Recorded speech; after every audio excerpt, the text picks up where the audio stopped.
Walz and JD Vance is taking place in less than 10 minutes. Right now, we're watching the breakdowns, of course, of everybody's expectations out of this election cycle. This is a big moment, whether you believe it or not. The Democratic Party is going through a bunch of different headwinds over the last 72 hours between the hurricane wiping out all of the Southeast with all of the aid that is being needed to be provided by the federal government. Of course, we have everything that's happening with the Middle Eastern tensions, with Israel being invaded by, or it does look like it on the outskirts. We don't necessarily know the entirety of it, but a entire missile barrage being set against Israel, a huge attack taking place there. And then, of course, the strike happening in the United States, where we have essentially the entire East Coast, from Maine to Texas, is shut down with union workers demanding a raise in their, of course, wages. And then, all at the same time, of course, as the vice president's nominee versus the other vice president nominee tonight. There's a lot that we're going to be breaking down. Of course, this matters for election outcomes. If you guys didn't know, JD Vance is the underdog tonight by far. In fact, he is the worst performing, at least in terms of NBC, since 92 or 94, forgot the election year, where, of course, the VP nominee of that year went on to lose the bid in that election cycle. So he is the underdog. There's a huge favoritism towards, of course, Tim Walz. But let us know in the comments, guys, who do you believe is going to be winning this debate tonight? I think it's very clear. I think JD Vance has been preparing himself for the last few months, even though it's going to be a little bit biased because you guys know which way I lean. But no matter what, he's been on CNN, he's been on ABC, he's been on MSNBC. He's been going on all the opposing media sites to get the hardest direction, the hardest questions, while we have not seen that from the opposing party. They, in fact, actually refuse to talk to the press here. So going to be a very interesting night to hear. This is breaking news where we cover a little bit more politics here, but we do and have the Bitcoin charts pulled up. So if you guys are trading in crypto right now, the markets did react very negatively to the Middle Eastern tensions today. However, a massive futures gap was created on the daily, and this is very, very bullish for the users out there that are trading. Of course, we had the scalp ones that entered in with us earlier today. We had a dollar cost average into that long position. Now most people are back to about break even. But of course, we will be in the positive by a decent amount if we do fill this futures gap all the way up towards $62,000. This just goes to show, guys, it's why it's really important to be in that Telegram. I literally went live at like 12:30 or 1 o'clock to walk everybody through what was happening with the events that were taking place. I was pretty much telling them, hey, guys, I think this Iran case is going to be a nothing burger. Markets are overreacting to the selling pressure. And of course, we ended up filling a small futures gap at like $60,200 that I didn't even see. So again, we're still in that decent trade here. We don't have it logged in. We're going to be watching the presidential debate live, but I will be periodically pulling this up to keep you guys up to date with everything taking place. Right now, the imbalances, we're starting to get a little bit of bullishness. But of course, this is in regards to all of the market uncertainty around the strike. This is how that's going to impact inflation. Is it going to go on for 3, 4, 5 days? But the biggest takeaway from all of this, chat, okay, before I take some questions from the chat here and we start listening to NBC's predictions, the biggest takeaway from this is I have to say, I do think Biden does not like Kamala Harris. I think there is a little bit of a tactic here from Biden himself. This is somebody who could have stepped in on the strike. He could have implemented many different federal measures to prevent this strike or solve this strike. But instead, he's kind of sitting back a little bit since he is not running for re-election. So is this because he's a little mad that they didn't allow him to rerun and put Harris into his position? That is going to be interesting. It's going to be interesting to see how that unfolds here over the coming weeks as we approach election. Because again, every day that the White House does not step into what's taking place with the strike goes to show that maybe Biden doesn't care how badly this affects the Harris campaign. So let me go ahead and pull up the chat here. I hope you guys are doing wonderful tonight. Let's make sure we smash those like buttons, guys. And if you guys appreciate this type of content, us covering all the politics, still doing the morning show, still getting the content out for you guys, we love being here, and I'm excited to host this with you guys tonight. But it's good to see Chase, Gary the Lizard here. FTT is up the most in the top 100 at 11%. Yeah, it was like meme coins were doing really well. And again, FTT kind of falls in that meme category now, but who knows? These guys are better get to debating before it's past their bedtime. JD is going to get destroyed. Interesting. You guys think JD Vance? I don't know, man.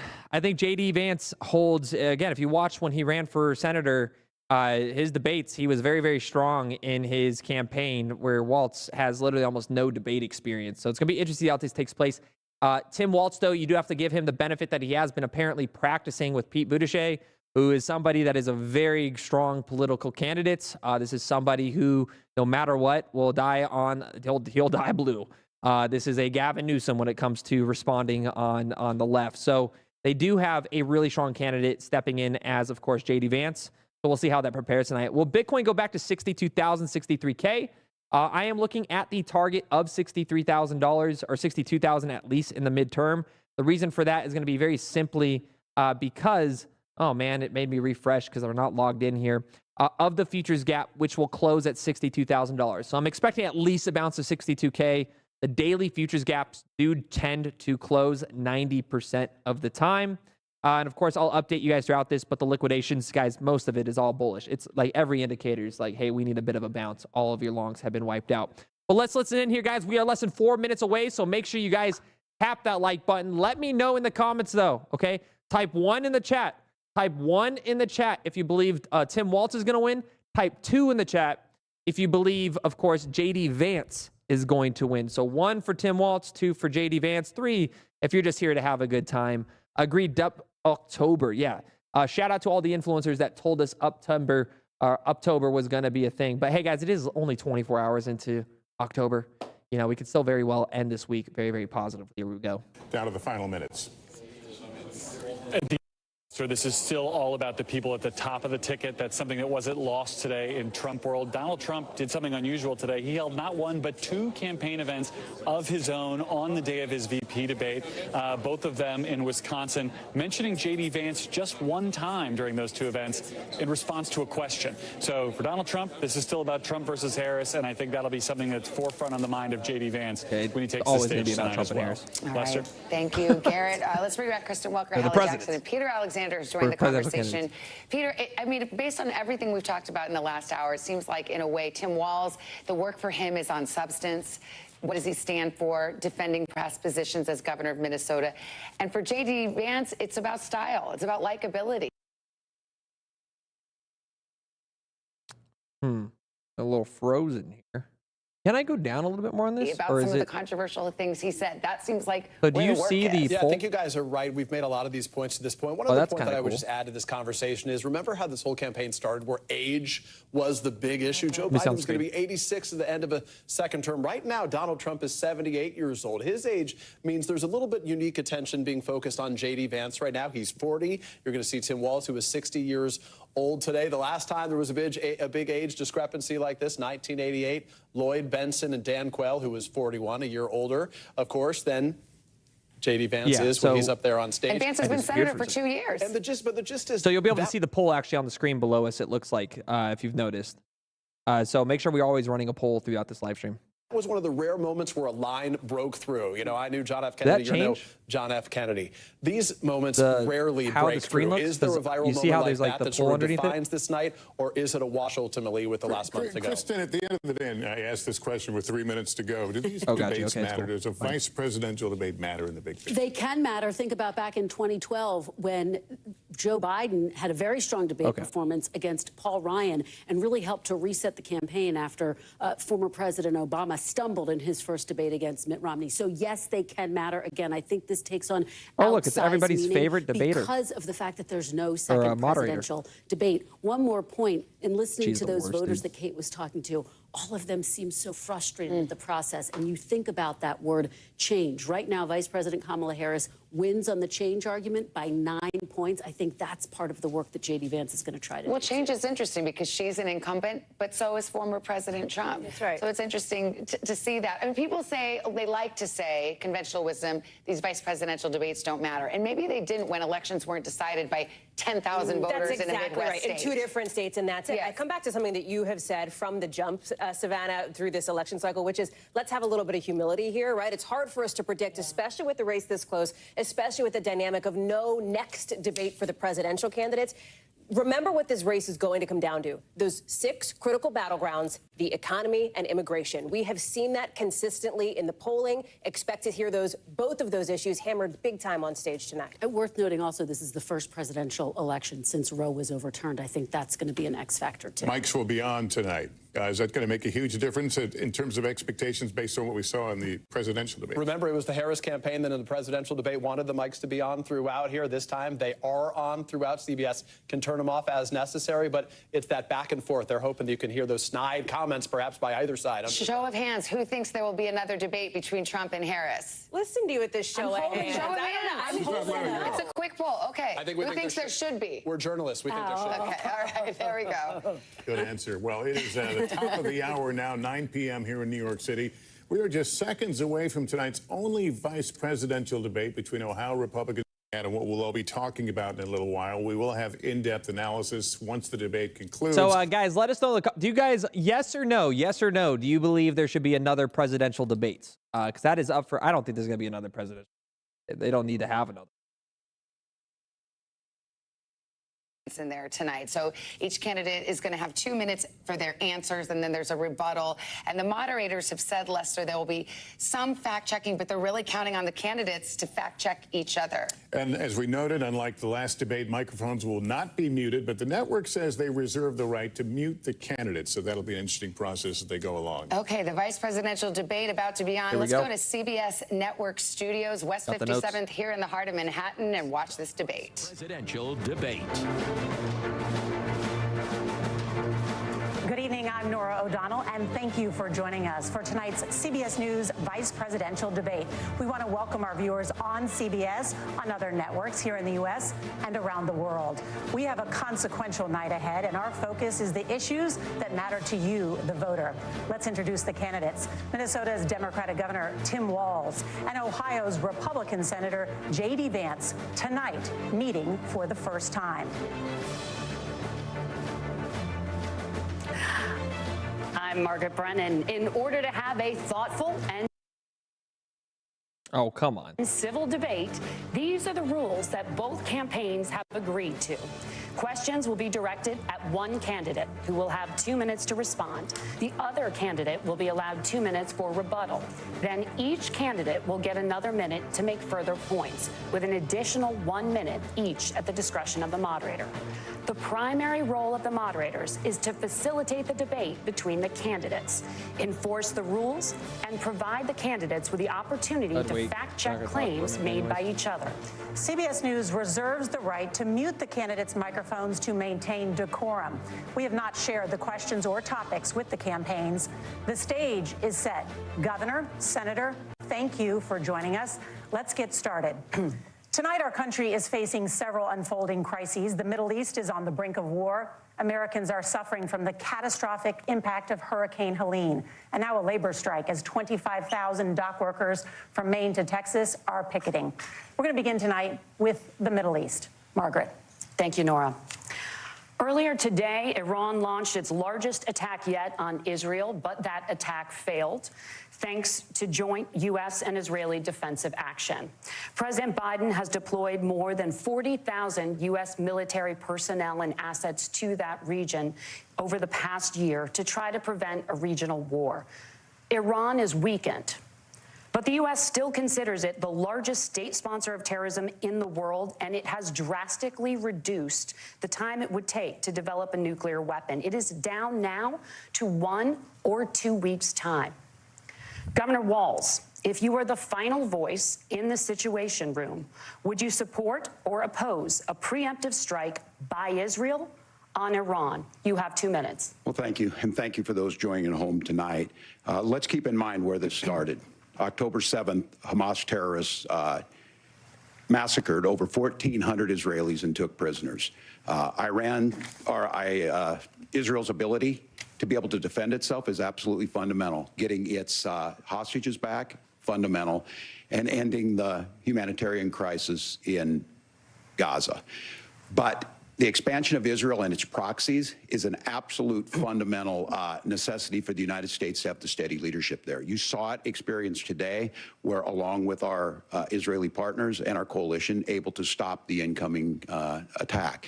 But what's fundamental here is that steady leadership is going to matter. It's clear, and the world saw it on that debate stage a few weeks ago. A nearly 80-year-old Donald Trump talking about crowd sizes is not what we need in this moment. But it's not just that. It's those that were closest to Donald Trump that understand how dangerous he is when the world is this dangerous. His chief of staff, John Kelly, said that he was the most flawed human being he'd ever met. And both of his secretaries of defense and his national security advisors said he should be nowhere near the White House. Now, the person closest to them, Donald Trump, said he's unfit for the highest office. That was Senator Vance. What we've seen out of Vice President Harris is we've seen steady leadership. We've seen a calmness that is able to draw on the coalitions to bring them together. Understanding that our allies matter. When our allies see Donald Trump turn towards Vladimir Putin, turn towards North Korea, when we start to see that type of fickleness around holding the coalitions together, we will stay committed. And as the vice president said today we will protect our forces and our allied forces, and there will be consequences. Governor, your time is up. Senator Vance, the same question. Would you support or oppose a preemptive strike by Israel on Iran? You have 2 minutes. So, Margaret, I want to answer the question. First of all, thanks, Governor. Thanks to CBS for hosting the debate. And thanks, most importantly, to the American people who are watching this evening and caring enough about this country to pay attention to this vice presidential debate. I want to answer the question, but I want to actually give an introduction to myself a little bit, because I recognize a lot of Americans don't know who either one of us are. I was raised in a working-class family. My mother required food assistance for periods of her life. My grandmother required Social Security help to raise me, and she raised me in part because my own mother struggled with addiction for a big chunk of my early life. I went to college on the GI Bill after I enlisted in the Marine Corps and served in Iraq. And so I stand here asking to be your vice president with extraordinary gratitude for this country, for the American dream that made it possible for me to live my dreams. And most importantly, I know that a lot of you are worried about the chaos in the world and the feeling that the American dream is unattainable. I want to try to convince you tonight over the next 90 minutes that if we get better leadership in the White House, if we get Donald Trump back in the White House, the American dream is going to be attainable once again.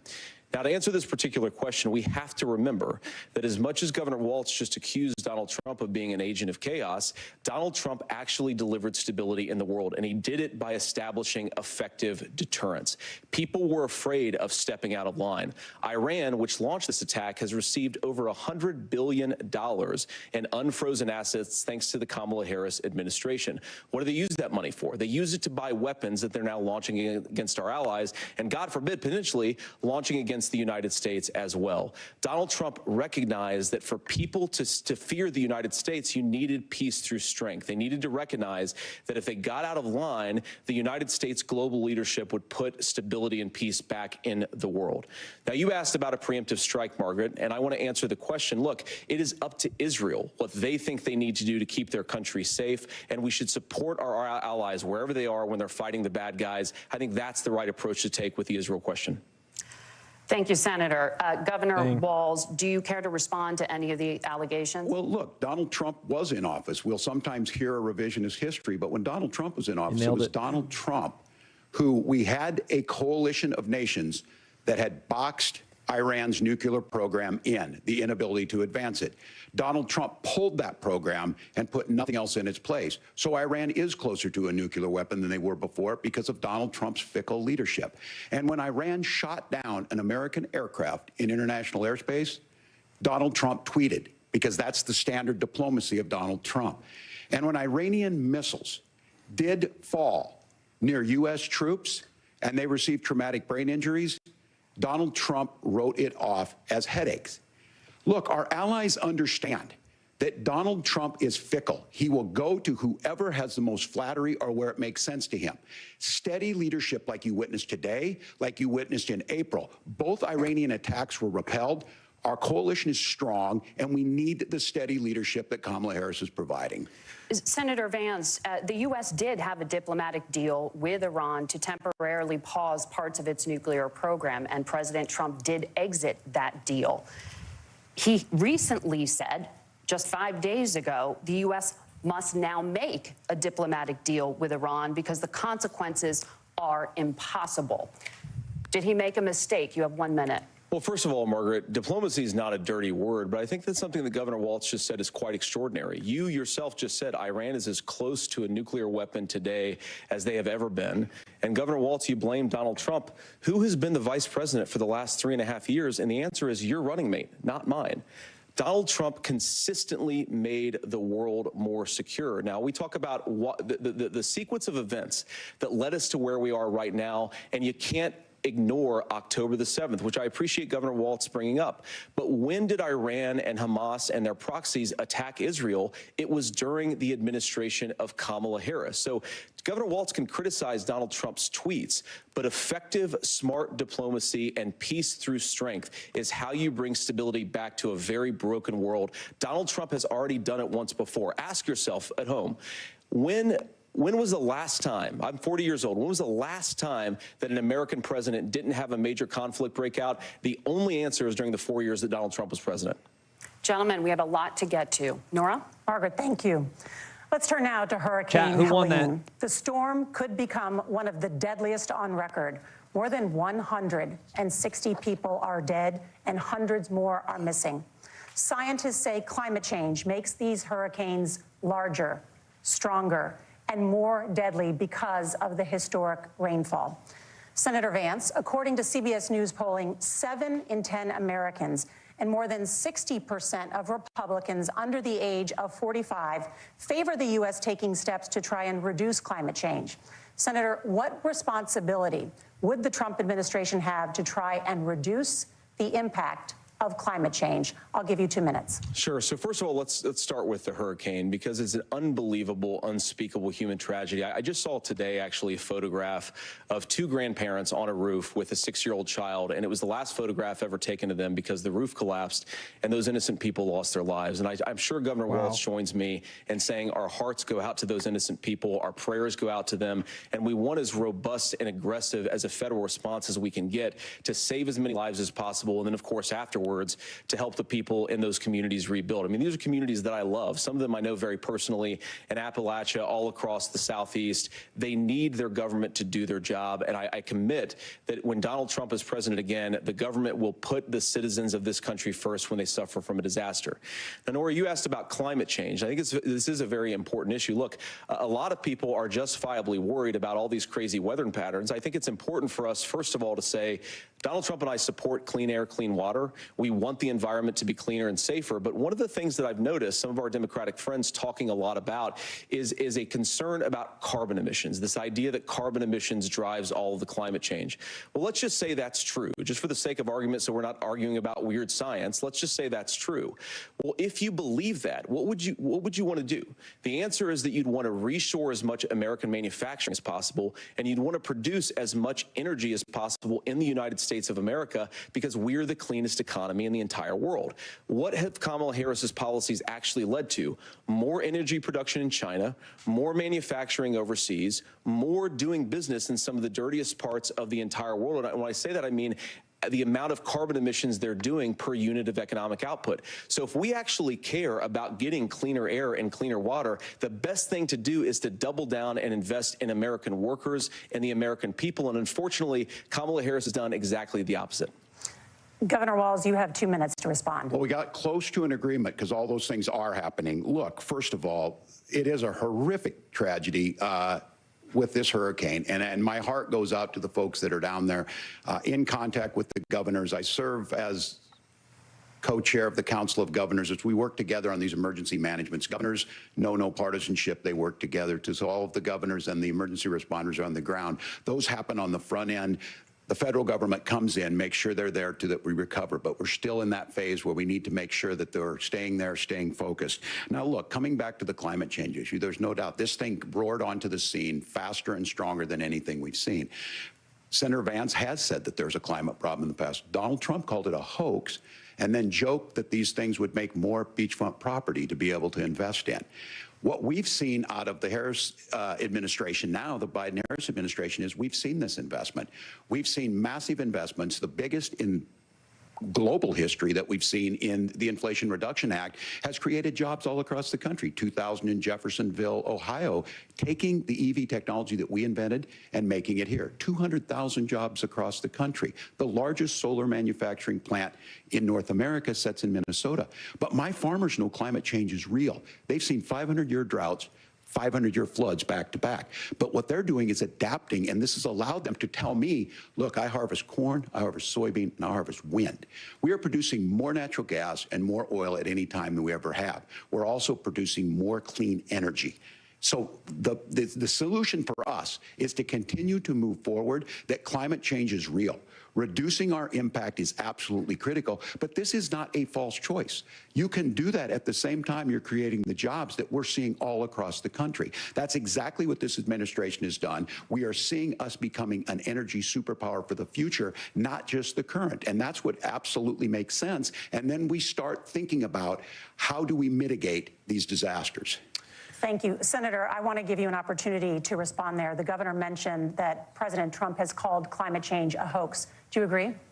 Well, look, what the president has said is that if the Democrats, in particular Kamala Harris and her leadership, if they really believe that climate change is serious, what they would be doing is more manufacturing and more energy production in the United States of America, and that's not what they're doing. So clearly, Kamala Harris herself doesn't believe her own rhetoric on this. If she did, she would actually agree with Donald Trump's energy policies. Now, something Governor Walz said I think is important to touch upon, because when we talk about clean energy, I think that's a slogan that often the Democrats will use here. And I'm talking, of course, about the Democratic leadership. And the real issue is that if you're spending hundreds of millions or even billions of dollars of American taxpayer money on solar panels that are made in China, number one, you're going to make the economy dirtier. We should be making more of those solar panels here in the United States of America. Some of them are, Tim, but a lot of them are being made overseas in China, especially the components that go into those solar panels. So if you really want to make the environment cleaner, you've got to invest in more energy production. We haven't built a nuclear facility, I think, one in the past 40 years. Senator. Natural gas, we got to invest more in it. Kamala Harris has done the opposite. That's raised energy prices and also meant that we're doing worse by the climate. Senator, your time is up. Governor, would you like to respond? Well, look, we're producing more natural gas than we ever have. There's no moratorium on that. We're producing more oil. But the folks know, and like I said again, these are not liberal folks. These are not folks that are Green New Deal folks. These are farmers that have been drought one year, massive flooding the next year. They understand that it makes sense. Look, our #1 export cannot be topsoil from erosion from these massive storms. We saw it in Minnesota this summer. And thinking about how do we respond to that, we're thinking ahead on this. And what Kamala Harris has been able to do in Minnesota, we're starting to weatherproof some of these things. The infrastructure law that was passed allows us to think about mitigation in the future. How do we make sure that we're protecting by burying our power lines? How do we make sure that we're protecting lakefronts and things that we're seeing more and more of? But to call it a hoax and to take the oil company executives to Mar-a-Lago, say, give me money for my campaign and I'll let you do whatever you want. We can be smarter about that, and an all-above energy policy is exactly what she's doing, creating those jobs right here. Governor, your time is up. The overwhelming consensus among scientists is that the Earth's climate is warming at an unprecedented rate. Margaret? Thank you, Nora.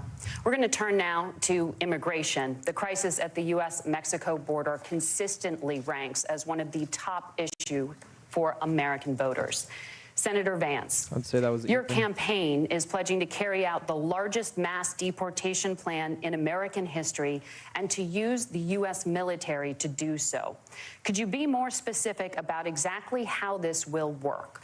For example, would you deport parents who have entered the U.S. illegally and separate them from any of their children who were born on U.S. soil? You have 2 minutes. So first of all, Margaret, before we talk about deportations, we have to stop the bleeding. We have a historic immigration crisis because Kamala Harris started and said that she wanted to undo all of Donald Trump's border policies.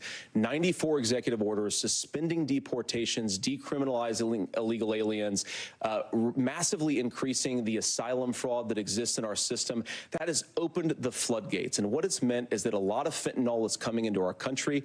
I had a mother who struggled with opioid addiction and has gotten clean.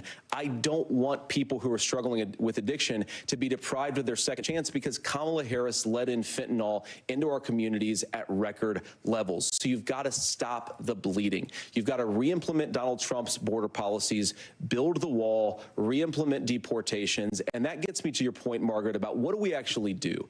So we've got 25 million illegal aliens who are here in the country. What do we do with them? I think the first thing that we do is we start with the criminal migrants. About 1 million of those people have committed some form of crime in addition to crossing the border illegally. I think you start with deportations on those folks. And then I think you make it harder for illegal aliens to undercut the wages of American workers. A lot of people will go home if they can't work for less than minimum wage in our own country. And by the way, that'll be really good for our workers who just want to earn a fair wage for doing a good day's work. And the final point, Margaret, is you ask about family separation. Right now in this country, Margaret, we have 320,000 children that the Department of Homeland Security has effectively lost. Some of them have been sex trafficked. Some of them hopefully are at homes with their families. Some of them have been used as drug trafficking mules. The real family separation policy in this country is unfortunately Kamala Harris's wide open southern border. And I'd ask my fellow Americans to remember when she came into office, she said she was going to do this. Real leadership would be saying, you know what, I screwed up. We're going to go back to Donald Trump's border policies. I wish that she would do that. It would be good for all of us.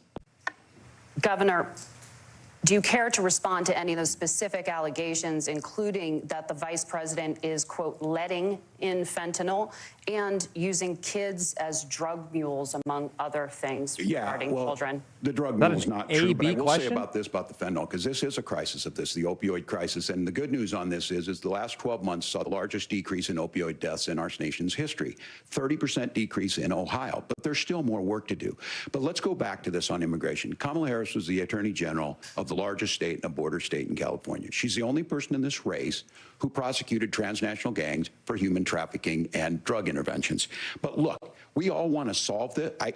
Most of us want to solve this, and that is the United States Congress. That's the Border Patrol agents. That's the Chamber of Commerce. That's most Americans out here. That's why we had the fairest and the toughest bill on immigration that this nation's seen. It was crafted by a conservative senator from Oklahoma, James Lankford. I know him. He's super conservative, but he's a man of principle, wants to get it done. Democrats and Republicans worked on this piece of legislation. The Border Patrol said, this is what we need in here. These are the experts. And the Chamber of Commerce and the Wall Street Journal said, pass this thing. Kamala Harris helped get there. 1,500 new border agents, detection for drugs, DOJ money to speed up the adjudications on this, just what America wants. But as soon as I was getting ready to pass and actually tackle this, Donald Trump said no, told them to vote against it because it gives him a campaign issue. It gives him what would Donald Trump talk about if we actually did some of these things? And they need to be done by the legislature. You can't just do this through the executive branch. So look, we have the options to do this. Donald Trump had 4 years. He had 4 years to do this, and he promised you, America, how easy it would be. I'll build you a big, beautiful wall, and Mexico will pay for it. Less than 2% of that wall got built, and Mexico didn't pay a dime. But here we are again, 9 years after he came down that escalator, dehumanizing people and telling them what he was going to do. As far as the deportation plan, at one point, Senator Vance said it was so unworkable to be laughable. So that's where we're at. Pass the bill, she'll sign it. Governor, your time is up.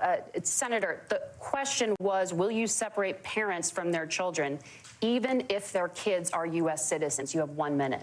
Margaret, my point is that we already have massive child separations thanks to Kamala Harris's open border. And I didn't accuse Kamala Harris of inviting drug mules. I said that she enabled the Mexican drug cartels to operate freely in this country. And we know that they use children as drug mules, and it is a disgrace, and it has to stop. Look, I think what Tim said just doesn't pass the smell test. For 3 years, Kamala Harris went out bragging that she was going to undo Donald Trump's border policy. She did exactly that. We had a record number of illegal crossings. We had a record number of fentanyl coming into our country. And now that she's running for president, or a few months before, she says that somehow she got religion and cared a lot about a piece of legislation. The only thing that she did when she became the vice president, when she became the appointed border czar, was to undo 94 Donald Trump executive actions that opened the border. This problem is leading to massive problems in the United States of America. Parents who can't afford health care, school schools that are overwhelmed. It's got to stop, and it will when Donald Trump is president again. Senator, your time is up. Governor, what about our CBS News polling, which does show that a majority of Americans, more than 50%, support mass deportations? Look, we fixed this issue with a bill that is necessary, but the issue on this is what happens when you don't want to solve it. You demonize it. And we saw this, and Senator Vance, and it surprises me on this, talking about and saying, I will create stories to bring attention to this. That vilified a large number of people who were here legally in the community of Springfield. The Republican governor said, it's not true, don't do it. There's consequences for this. There's consequences. We could come together. Senator Langford did it. We could come together and solve this if we didn't let Donald Trump continue to make it an issue. And the consequences in Springfield were the governor had to send state law enforcement to escort kindergartners to school. I believe Senator Vance wants to solve this, but by standing with Donald Trump and not working together to find a solution, it becomes a talking point. And when it becomes a talking point like this, we dehumanize and villainize other human beings. Tim, Governor, your time is up. Senator, I'll give you 1 minute, but let me just ask you the question first. The governor has made the point, and I think as a sitting lawmaker, you know that Congress controls the purse strings and any funding. So you have said repeatedly that Donald Trump would, through executive action, solve this. Do you disagree that Congress controls the purse strings and would need to support many of the changes that you would actually want to implement? You have 1 minute. Look, Margaret, first of all, the gross majority of what we need to do at the southern border is just empowering law enforcement to do their job. I've been to the southern border more than our borders are. Kamala Harris has been, and it's actually heartbreaking because the Border Patrol agents, they just want to be empowered to do their job. Of course, additional resources would help, but most of this is about the president and the vice president empowering our law enforcement to say, if you try to come across the border illegally, you've got to stay in Mexico, you've got to go back through proper channels. Now, Governor Walz brought up the community of Springfield, and he's very worried about the things that I've said in Springfield. Look, in Springfield, Ohio, and in communities all across this country, you've got schools that are overwhelmed, you've got hospitals that are overwhelmed, you've got housing that is totally unaffordable because we brought in millions of illegal immigrants to compete with Americans for scarce homes. The people that I'm most worried about in Springfield, Ohio, are the American citizens who have had their lives destroyed by Kamala Harris's open border. It is a disgrace, Tim. And I actually think, I agree with you. I think you want to solve this problem, but I don't think that Kamala Harris does. Senator, your time is up. Governor, you have 1 minute to respond. Yeah, well, it is law enforcement that asked for the bill. They helped craft it. They're the ones that supported it. That's because they know we need to do this. Look, this issue of continuing to bring this up, of not dealing with it, of blaming migrants for everything. On housing, we could talk a little bit about Wall Street speculators buying up housing and making them less affordable, but it becomes a blame. Look, this bill also gives the money necessary to adjudicate. I agree, it should not take 7 years for an asylum claim to be done. This bill gets it done in 90 days. Then you start to make a difference in this, and you start to adhere to what we know, American principles. Look, I don't talk about my faith a lot, but Matthew 25:40 talks about, to the least amongst us you do unto me. I think that's true of most Americans. They simply want order to it. This bill does it. It's funded. It's supported by the people who do it. And it lets us keep our dignity about how we treat other people. Okay, we're pausing right there real quick. Let us know, guys. Let's take the poll. Who won that section? Waltz doing that was just a huge, I'm sorry, he just got obliterated in this section. He just used a religious remark, which the left hates. They hate when Donald Trump brings in God to the conversation. That is going to be clipped and marketed. But let us know who you guys got here. Clarifies for our viewers, Springfield, Ohio does have a large number of Haitian migrants who have legal status. Temporary protected status. Well, Margaret, but thank you, Senator. We have so much to get to. Margaret, I think it's important because we're going to turn out of the economy. Thank Margaret, you. The rules were that you guys weren't going to fact check, and since you're fact checking me, I think it's important to say what's actually going on. So there's an application called the CBP One app, where you can go on as an illegal migrant, apply for asylum or apply for parole, and be granted legal status at the wave of a Kamala Harris open border wand. That is not not a person coming in, applying for a green card and waiting for 10 years. That is the facilitation of illegal immigration, Margaret, by our own leadership. Thank you, Senator, for describing the legal process. We have so much to get to, Senator. Those laws have been on the books since 1990. Thank you, gentlemen. The CBP app has not been on the books since 1990. It's something that Kamala Harris created, Margaret. Gentlemen, the audience can't hear you because your mics are cut. We have so much we want to get to. Thank you for explaining the legal process. Good job, Vance, on that part. The economy is a top concern for voters. Each of your campaigns has released an economic plan, so let's talk about the specifics. Governor Walz, Vice President Harris unveiled a plan that includes billions in tax credits for manufacturing, housing, and a renewed child tax credit. The Wharton School says your proposals will increase the nation's deficit by $1.2 trillion.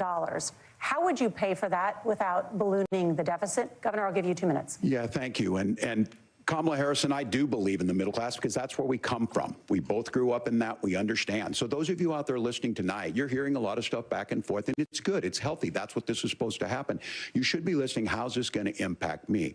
The bold forward plan that Kamala Harris put out there is talking about this housing issue. The one thing is there's 3 million new houses proposed under this plan with down payment assistance on the front end to get you in a house. A house is much more than just an asset to be traded somewhere. It's foundational to where you're at. And then making sure that the things you buy every day, whether they be prescription drugs or other things, that there's fairness in that. Look, the $35 insulin is a good thing, but it costs $5 to make insulin. They were charging $800 before this law went into effect. As far as the housing goes, I've seen it in Minnesota. 12% more houses in Minneapolis, prices went down on rent 4%. It's working. And then making sure tax cuts go to the middle class. $6,000 child tax credit, we have one in Minnesota, reduces childhood poverty by 1/3. We save money in the long run, and we do the right thing for families. And then getting businesses off the ground. The law as it stands right now is $5,000 tax credit for small business, increasing that to $50,000. Now, this is a philosophical difference between us. Donald Trump made a promise, and I'll give you this. He kept it. He took folks to Mar-a-Lago, said, you're rich as hell, I'm going to give you a tax cut. He gave the tax cuts that predominantly went to the top class. What happened there was an $8 trillion increase in the national debt, the largest ever. Now he's proposing a 20% consumption or sales tax on everything we bring in. Everyone agrees, including businesses, it would be destabilizing it, it would increase inflation and potentially lead to a recession. Look, this is simple for you. Where are we going? Kamala Harris has said to do the things she wants to do, we'll just ask the wealthiest to pay their fair share. When you do that, our system works best, more people are participating in it, and folks have the things that they need. Let's see if they fact check that. Senator, I want to give you a moment to respond on that. But similarly, the Wharton School has done an analysis of the Trump plan and says it would increase the nation's deficit by $5.8 trillion. My question is the same for you. How do you pay for all that without ballooning the deficit? I'll give you 2 minutes. Well, first of all, you're going to hear a lot from Tim Walz this evening, and you just heard it in the answer, a lot of what Kamala Harris proposes to do. And some of it, I'll be honest with you, it even sounds pretty good. Here's what you won't hear, is that Kamala Harris has already done it. Because she's been the vice president for 3.5 years. She had the opportunity to enact all of these great policies, and what she's actually done instead is drive the cost of food higher by 25%, drive the cost of housing higher by about 60%, open the American southern border and make middle-class life unaffordable for a large number of Americans. If Kamala Harris has such great plans for how to address middle-class problems, then she ought to do them now. Not when asking for a promotion, but in the job the American people gave her 3.5 years ago. And the fact that she isn't tells you a lot about how much you can trust her actual plans. Now, Donald Trump's economic plan is not just a plan, but it's also a record. A lot of those same economists attack Donald Trump's plans, and they have PhDs, but they don't have common sense and they don't have wisdom, because Donald Trump's economic policies delivered the highest take-home pay in a generation in this country, 1.5% inflation, and to boot, peace and security all over the world. So when people say that Donald Trump's economic plan doesn't make sense, I say look at the record. He delivered rising take-home pay for American workers. Now, Tim admirably admits that they want to undo the Trump tax cuts, but if you look at what was so different about Donald Trump's tax cuts, even from previous Republican tax cut plans, is that a lot of those resources went to giving more take-home pay to middle-class and working-class Americans. It was passed in 2017, and you saw an American economic boom unlike we've seen in a generation in this country. That is a record that I'm proud to run on, and we're going to get back to that common sense wisdom so that you can afford to live the American dream again. I know a lot of you are struggling. I know a lot of you are worried about paying the bills. It's going to stop when Donald Trump brings back common sense to this country. Governor, do you want to respond to that? What has Kamala Harris done for the middle class? Yeah, well, Kamala Harris's day one was Donald Trump's failure on COVID that led to the collapse of our economy. We were already before COVID in a manufacturing recession, but 10 million people out of work, largest percentage since the Great Depression. 9 million jobs closed on that. That was day one. Whether it was the Infrastructure Act or other things we moved. Now, you made a question about experts, said this. I've made a note of this. Economists can't be trusted. Science can't be trusted. National security folks can't be trusted.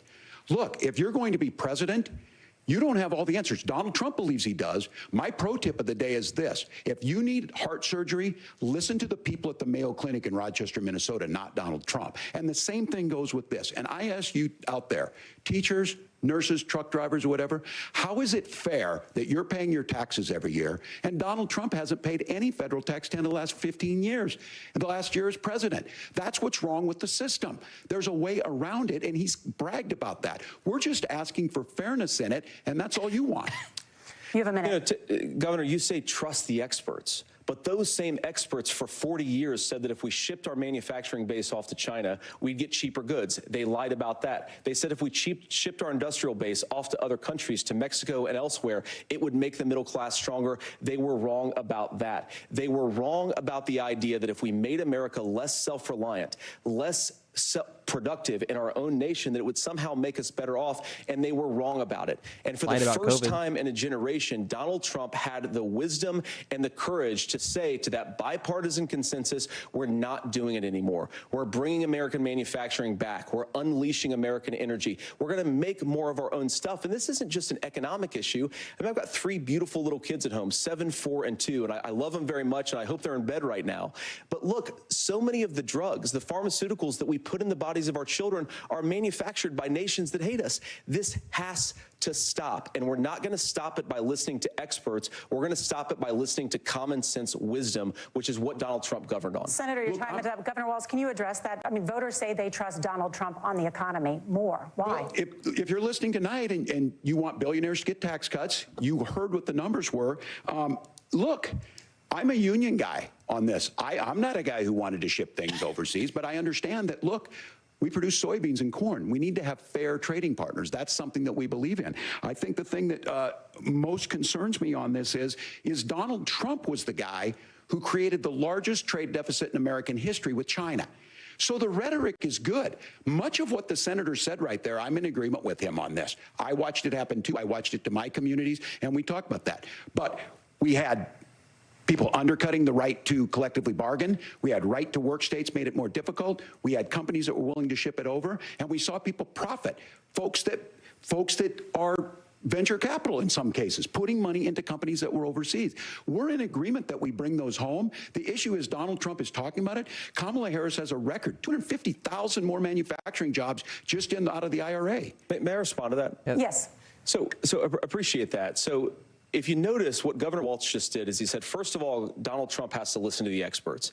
And then when he acknowledged that the experts screwed up, he said, well, Donald Trump didn't do nearly as good of a job as the statistics show that he did. So what Tim Walz is doing, and I honestly, Tim, I think you got a tough job here, because you've got to play whack-a-mole. You've got to pretend that Donald Trump didn't deliver rising take-home pay, which of course he did. You've got to pretend that Donald Trump didn't deliver lower inflation, which of course he did. And then you've simultaneously got to defend Kamala Harris's atrocious economic record, which has made gas, groceries, and housing unaffordable for American citizens. I was raised by a woman who would sometimes go into medical debt so that she could put food on the table in our household.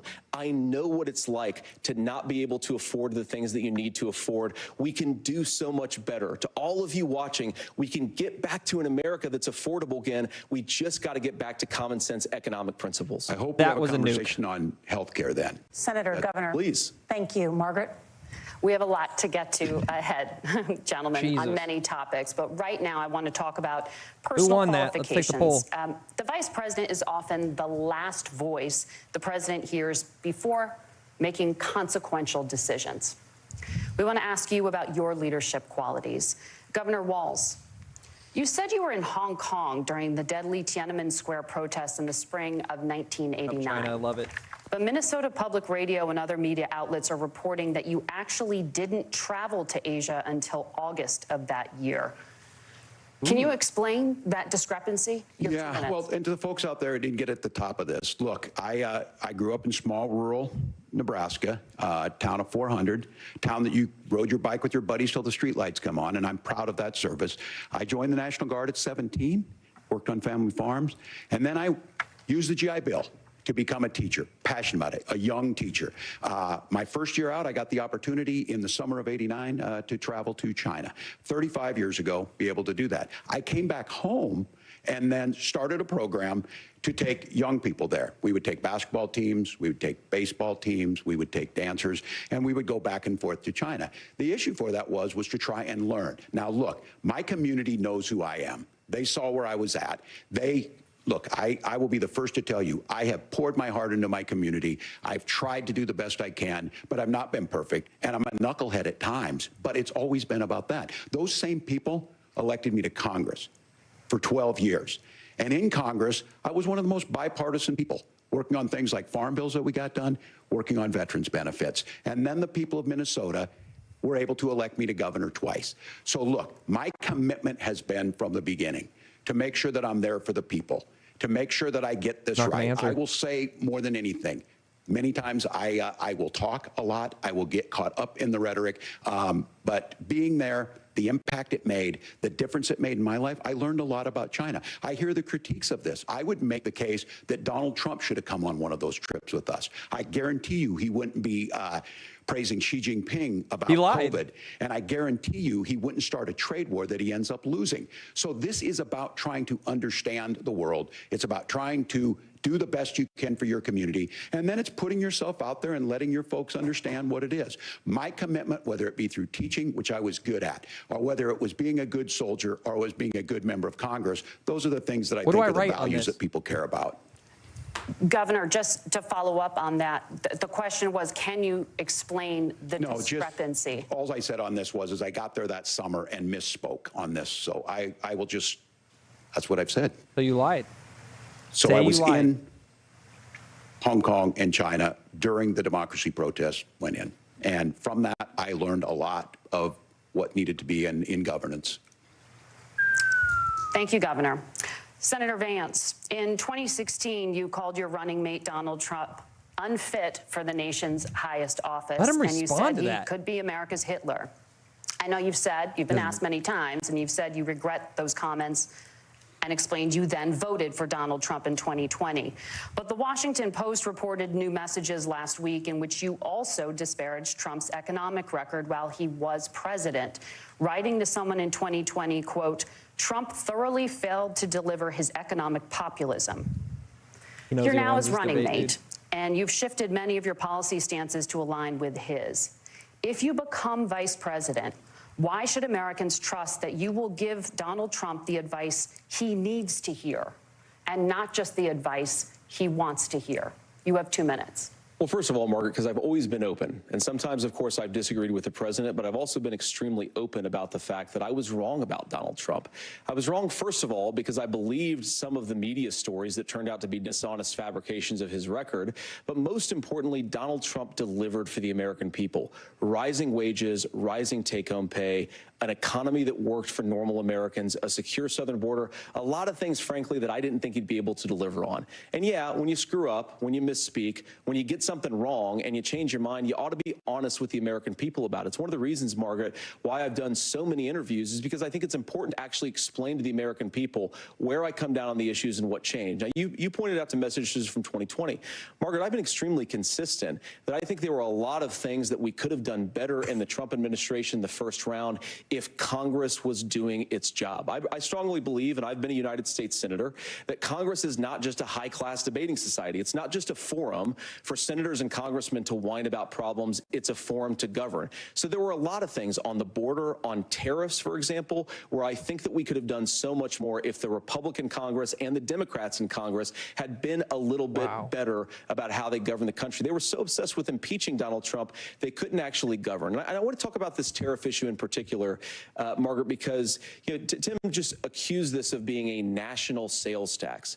Look, the one thing, and you're probably surprised to hear me praising Joe Biden, but the one thing that Joe Biden did is he continued some of the Trump tariffs that protected American manufacturing jobs. And it's the one issue, the most pro-worker part of the Biden administration, it's the one issue where Kamala Harris has run away from Joe Biden's record. Think about this. If you're trying to employ slave laborers in China at $3 a day, you're going to do that and undercut the wages of American workers unless our country stands up for itself and says you're not accessing our markets unless you're paying middle-class Americans a fair wage. Senator, your time is up. Nora? Thank you. Now to the issue of reproductive rights. All right, before we get to abortion, which is going to just, wow, this is going to be a tough one. Who won those last two segments? I mean, you guys have to realize the debate that just took. Vance took Walz walking around and lying and not admitting to it to turn around and apologize for something he said in 2016 and owned up to it. So, round of applause. That was Governor Walz, after Roe versus Wade was overturned, you signed a bill into law that made Minnesota one of the least restrictive states in the nation when it comes to abortion. Former President Trump said in the last debate that you believe abortion, quote, in the 9th month is absolutely fine. Yes or no? Is that what you support? I'll give you 2 minutes. That's not what the bill says, but look, this issue is what's on everyone's mind. Donald Trump put this all into motion. He brags about how great it was that he put the judges in and overturned Roe versus Wade, 52 years of personal autonomy. And then he tells us, oh, we send it to the states. It's a beautiful thing. Amanda Zaworski would disagree with you on it's a beautiful thing. A young bride in Texas waiting for their child at 18 weeks. She has a complication, a tear in the membrane. She needs to go in. The medical care at that point needs to be decided by the doctor. And that would have been an abortion. But in Texas, that would have put them in legal jeopardy. She went home, got sepsis, nearly dies, and now she may have difficulty having children. Or in Kentucky, Hadley Duvall, a 12-year-old child raped and impregnated by her stepfather. Those are horrific. Now, when God asked about that, Senator Vance said 2 wrongs don't make a right. There is no right in this. So in Minnesota, what we did was restore Roe versus Wade. We made sure that we put women in charge of their health care. But look, this is not where, if you don't know Amanda or a Hadley, you soon will. Their Project 2025 is going to have a registry of pregnancies. Fact check that now. It's going to make it more difficult, if not impossible, to get contraception and limit access, if not eliminate access to infertility treatments. For so many of you out there listening, me included, infertility treatments are why I have a child. That's nobody else's business, but those things are being proposed. And the catch-all on this is, well, the states will decide what's right for Texas might not be right for Washington. That's not how this works. This is basic human right. We have seen maternal mortality skyrocket in Texas, outpacing many other countries in the world. This is about health care. In Minnesota, we are ranked first in health care for a reason.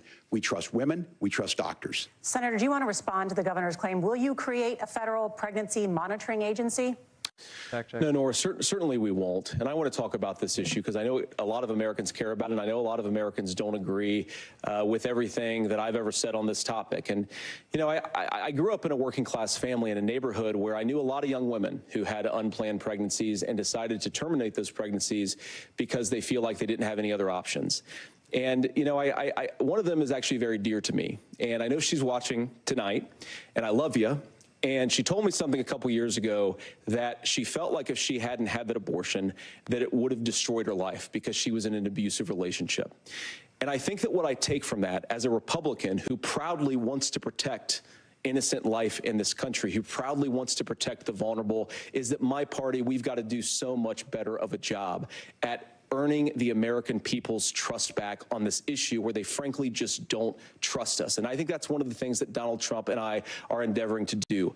I want us as a Republican Party to be pro-family in the fullest sense of the word. I want us to support fertility treatments. I want us to make it easier for moms to afford to have babies. I want it to make it easier for young families to afford a home so they can afford a place to raise that family. And I think there's so much that we can do on the public policy front just to give women more options. Now, of course, Donald Trump has been very clear that on the abortion policy specifically, that we have a big country and it's diverse. And California has a different viewpoint on this than Georgia. Georgia has a different viewpoint from Arizona. And the proper way to handle this, as messy as democracy sometimes is to let voters make these decisions, let the individual states make their abortion policy. And I think that's what makes the most sense in a very big, a very diverse, and let's be honest, sometimes a very, very messy and divided country. Governor, would you like to respond and also answer the question about restrictions? Yeah, well, the question got asked, and Donald Trump made the accusation that wasn't true about Minnesota. Well, let me tell you about this idea that there's diverse states. There's a young woman named Amber Thurman. She happened to be in Georgia, a restrictive state. Because of that, she had to travel a long distance to North Carolina to try and get her care. Amber Thurman died in that journey back and forth. The fact of the matter is, how can we as a nation say that your life and your rights, as basic as the right to control your own body, is determined on geography? There's a very real chance, had Amber Thurman lived in Minnesota, she would be alive today. That's why the restoration of Roe versus Wade. When you listen to Vice President Harris talk about this subject and you hear me talk about it, you hear us talking exactly the same. Donald Trump is trying to figure out how to get the political right of this. I agree with a lot of what Senator Vance said about what's happening. His running mate, though, does not, and that's the problem. Governor, your time is up. Senator, let me ask you about that. He mentioned, was, I think, referring to a national ban. In the past, you have supported a federal ban on abortion after 15 weeks. In fact, you said if someone can't support legislation like that, quote, you are making the United States the most barbaric pro-abortion regime anywhere in the entire world. My question is, why have you changed your position? Well, Nora, first of all, I never supported a national ban. I did, when I was running for Senate in 2022, talk about setting some minimum national standard. For example, we have a partial birth abortion ban in place in this country at the federal level. I don't think anybody's trying to get rid of that, or at least I hope not, though I know that Democrats have taken a very radical pro-abortion stance. But Nora, you know, one of the things that changed is in the state of Ohio, we had a referendum in 2023, and the people of Ohio voted overwhelmingly, by the way, against my position. And I think that what I learned from that, Nora, is that we've got to do a better job at winning back people's trust. So many young women would love to have families. So many young women also see an unplanned pregnancy as something that's going to destroy their livelihood, destroy their education, destroy their relationships. And we have got to earn people's trust back. And that's why Donald Trump and I are committed to pursuing pro-family policies, making childcare more accessible, making fertility treatments more accessible, because we've got to do a better job at that. And that's what real leadership is. Governor, your response. Well, I'm going to respond on the pro-abortion piece of that. No, we're not. We're pro-women. We're pro-freedom to make your own choice. We know what the implications are to not be mandated vaccines, bitch. Women having miscarriages, women not getting the care, physicians feeling like they may be prosecuted for providing that care. And as far as making sure that we're educating our children and giving them options, Minnesota's a state with one of the lowest teen pregnancy rates. We understand that too. We know that the options need to be available, and we make that true. We also make it, we're a top 3 state for the best place to raise children. But these two things, to try and say that we're pro-children, but we don't like this, or you guys are pro-abortion, that's not the case at all. We are pro-freedoms for women to make their choices, and we're going, and Kamala Harris is making the case, to make options for children more affordable, a $6,000 child tax credit, but we're not going to base that on the backs of making someone like Amber Thurman drive 600 miles to try and get health care. Senator? May I respond to that? First of all, Governor, I agree with you. Amber Thurman should still be alive, and there are a lot of people who should still be alive, and I certainly wish that she was. And maybe you're free to disagree with me on this and explain this to me, but as I read the Minnesota law that you signed into law, the statute that you signed into law, it says that a doctor who presides over an abortion where the baby survives, the doctor is under no obligation to provide life-saving care to a baby who survives a botched late-term abortion. That is, I think, whether you're pro-choice or pro-abortion, that is fundamentally barbaric. And that's why I use that word, Nora, is because some of what we've seen, do you want to force Catholic hospitals to perform abortions against their will? Because Kamala Harris has supported suing Catholic nuns to violate their freedom of conscience. We can be a big and diverse country where we respect people's freedom of conscience and make the country more pro-baby and pro-family. But please. Yes, Governor, please respond. Look, this is one where there's always something. He's not going to win this this, is a very simple proposition. These are women's decisions to make about their healthcare decisions, and the physicians who know best when they need to do this. Trying to distort the way a law is written to try and make a point, that's not it at all. What was I wrong about, Governor? Please tell me, what was I wrong about? That is not the way the law is written. Look, I've given But how? I've given this advice on a lot of things, that getting involved, getting engaged, that's been misread, and it was fact-checked at the last debate. But the point on this is there's a continuation of these guys to try and tell women or to get involved. I use this line on this, just mind your own business on this. Things work best when Roe versus Wade was in place. When we do a restoration of Roe, that works best. That doesn't preclude us from increasing funding for children. It doesn't increase us from making sure that once that child's born, like in Minnesota, they get meals, they get early childhood education, they get health care. So the hiding behind we're going to do all these other things when you're not proposing them in your budget. Kamala Harris is proposing them. She's proposing all those things to make life easier for families. I asked a specific question, Governor. You gave me a slogan as a response. It's not the case. It's not true. That's not what the law says. So they fact-checked it with President Trump. Gentlemen, there's a lot to discuss. We have to move on, and we're going to be right back with much more of the CBS News. So moderators have done absolutely zero fact-checking. J.D. Vance has done 2 fact-checks. Let's ask the chat here. I have to say, look, there's going to be a little biases in here, but J.D. Vance could have won that, but he didn't. Walz took the lead. Number 1, he didn't push down on Project 2025. He should have, but it's because it got jumped into with a lot more information on the abortion talks from, of course, States' Rights is Terrible, telling the stories about the rape, the 12-year-old, the maternity mortality, and then, of course, the IVF. I think it got squashed. So he needed to, 1, touch on the Project 2025. 2, he needed to talk about how Trump is okay with medical-induced, if it's going to be threatening to the life of the baby or the life of the woman. Of course, rape, he's against, if you want an abortion, and if you have that, they've already been publicly saying this, so that was a lie. Nobody fact-checked. The moderators didn't fact-check. And 2 was, my body, my choice. I hate that slogan, and here's why. Look, I think every woman should be allowed to do whatever they want with their body in the state that they vote on and allow it. Because if you're going to be my body, my choice, you have to also say my religion, my choice. It's the same in the First Amendment, right? So in different states, you're going to have Christian states, you're going to have more Catholic states, you might have more, anti-religion states, and that's going to be your Californias, your Democratic states. And so even if the state rights issue is going to be detrimental to the First Amendment. This is why it's going to get caught up in court. This is never going to pass, never going to re-overturn this. We have, 6 out of 3 conservative Supreme Court justices. So it's just, I think the abortion topic's terrible, but no matter what, Walz took the lead here because a lot of viewers listening in, they don't look at this from a legislative approach. They don't look at this from, about somebody else's approach, somebody else's religion, somebody else's right. It's my body, my choice. And even though these same people were mandating vaccines 3 years ago, their heads just blinded by all the noise. And so in this part of it, that will be clipped. Walz will win that segment, in my opinion. But that's just based off those legitimacies, or illegitimacy, I should say. But of course, I wish Vance he had the layup there with Project 2025. But by the way, these moderators have done 0 fact checks. I think they did 1. I think they corrected like the 5.8 trillion or whatever it was. But they've missed about 9 different hoaxes and lies that have been brought up. So they also didn't even hound Walz for lying 10 minutes ago about China, which was crazy. That was still probably the best segment so far, was Vance taking something he used to say and said, hey, unlike Walz, I don't lie to the American people. I take ownership, and I change because of A, B, and C, not worked around the entire answer. So very interesting. But Walz, I would have to say, definitely took the lead on that. He got the personal stories that's going to hit home with a lot of individuals. It's also going to be, I call it rage bait content. That's going to definitely, for viewers watching in, they're going to respect that. But again, you can't It just comes down to legalities, guys, and that's never going to get through any. They're not going to, unless they end filibuster, which then again, there goes democracy. All right, let's hit this up. Let's go forward a little bit. Vice presidential debate in just a moment. See if we can skip through it.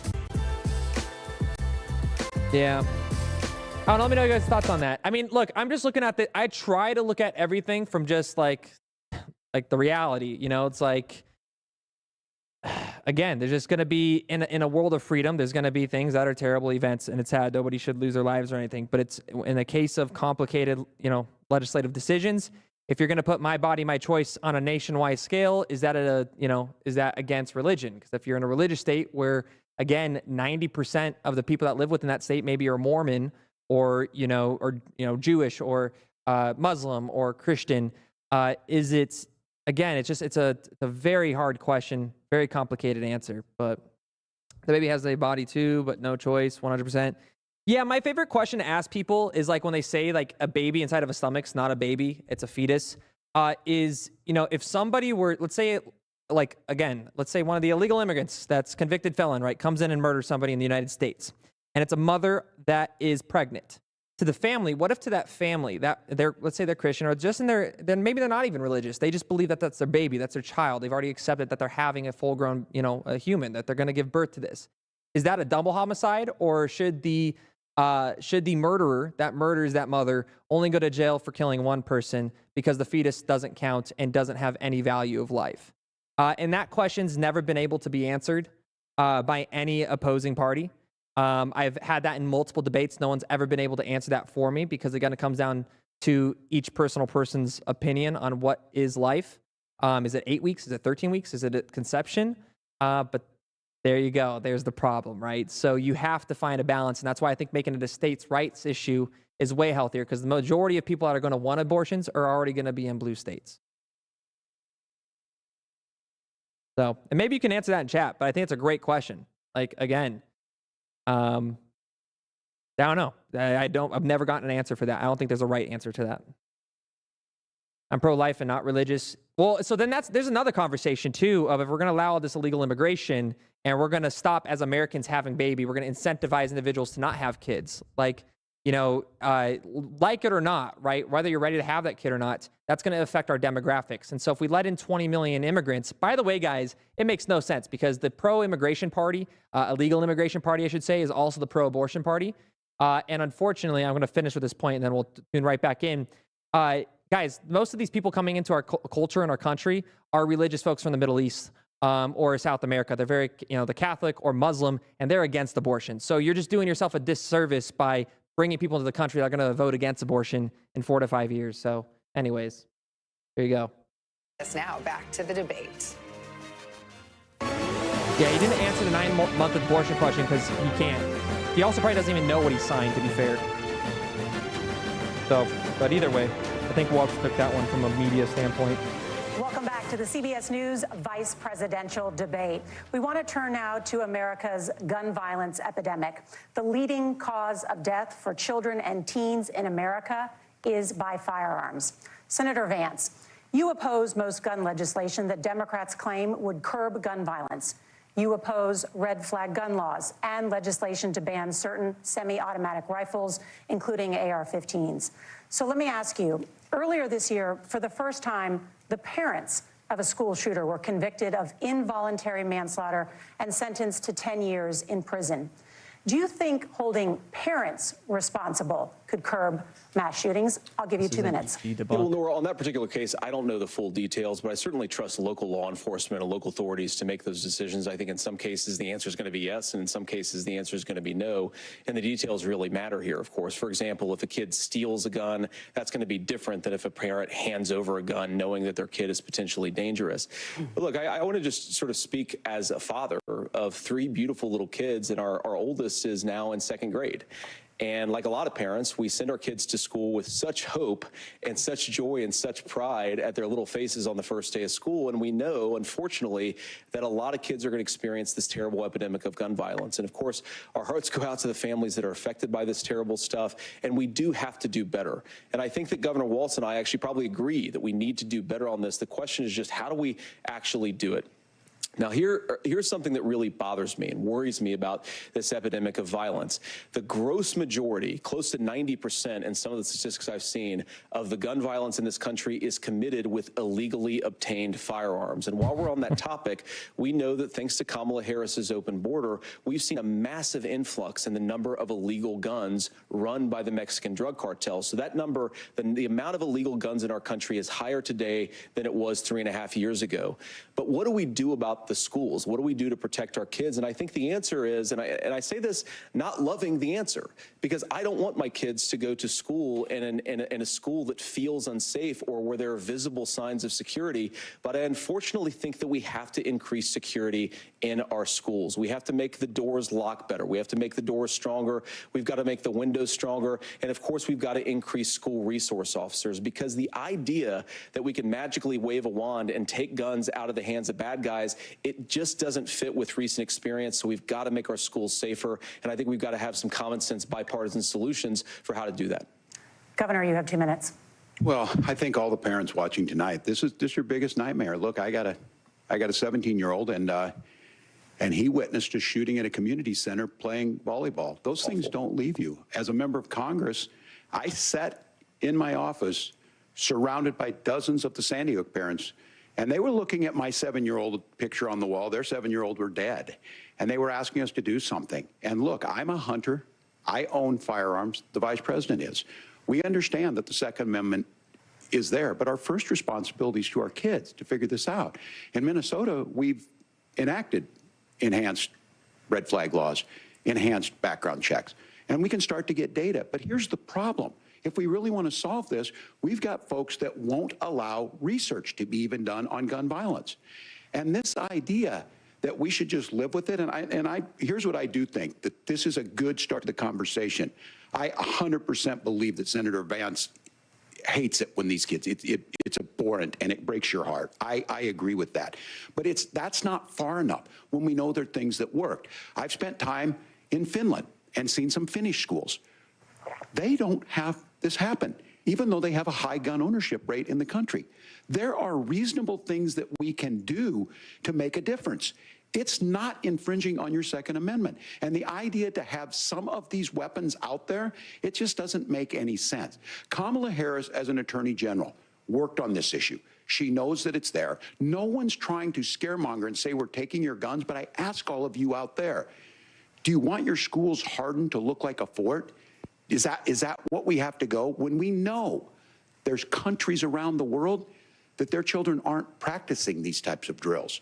They're being kids. We owe it to them to get a fix. These are things that shouldn't be that difficult. You can still keep your firearms, and we can make a difference. We have to. If you're listening tonight, this breaks your heart. Senator. Tim, first of all, I didn't know that your 17-year-old witnessed a shooting. I'm sorry about that, and I hope that he's doing okay. Christ have mercy. It is awful. And I appreciate what Tim said, actually, about Finland, because I do think it illustrates some of the frankly, weird differences between our own country's gun violence problem and Finland. Okay, first of all, we have way higher rates of mental health abuse, or mental health substance abuse.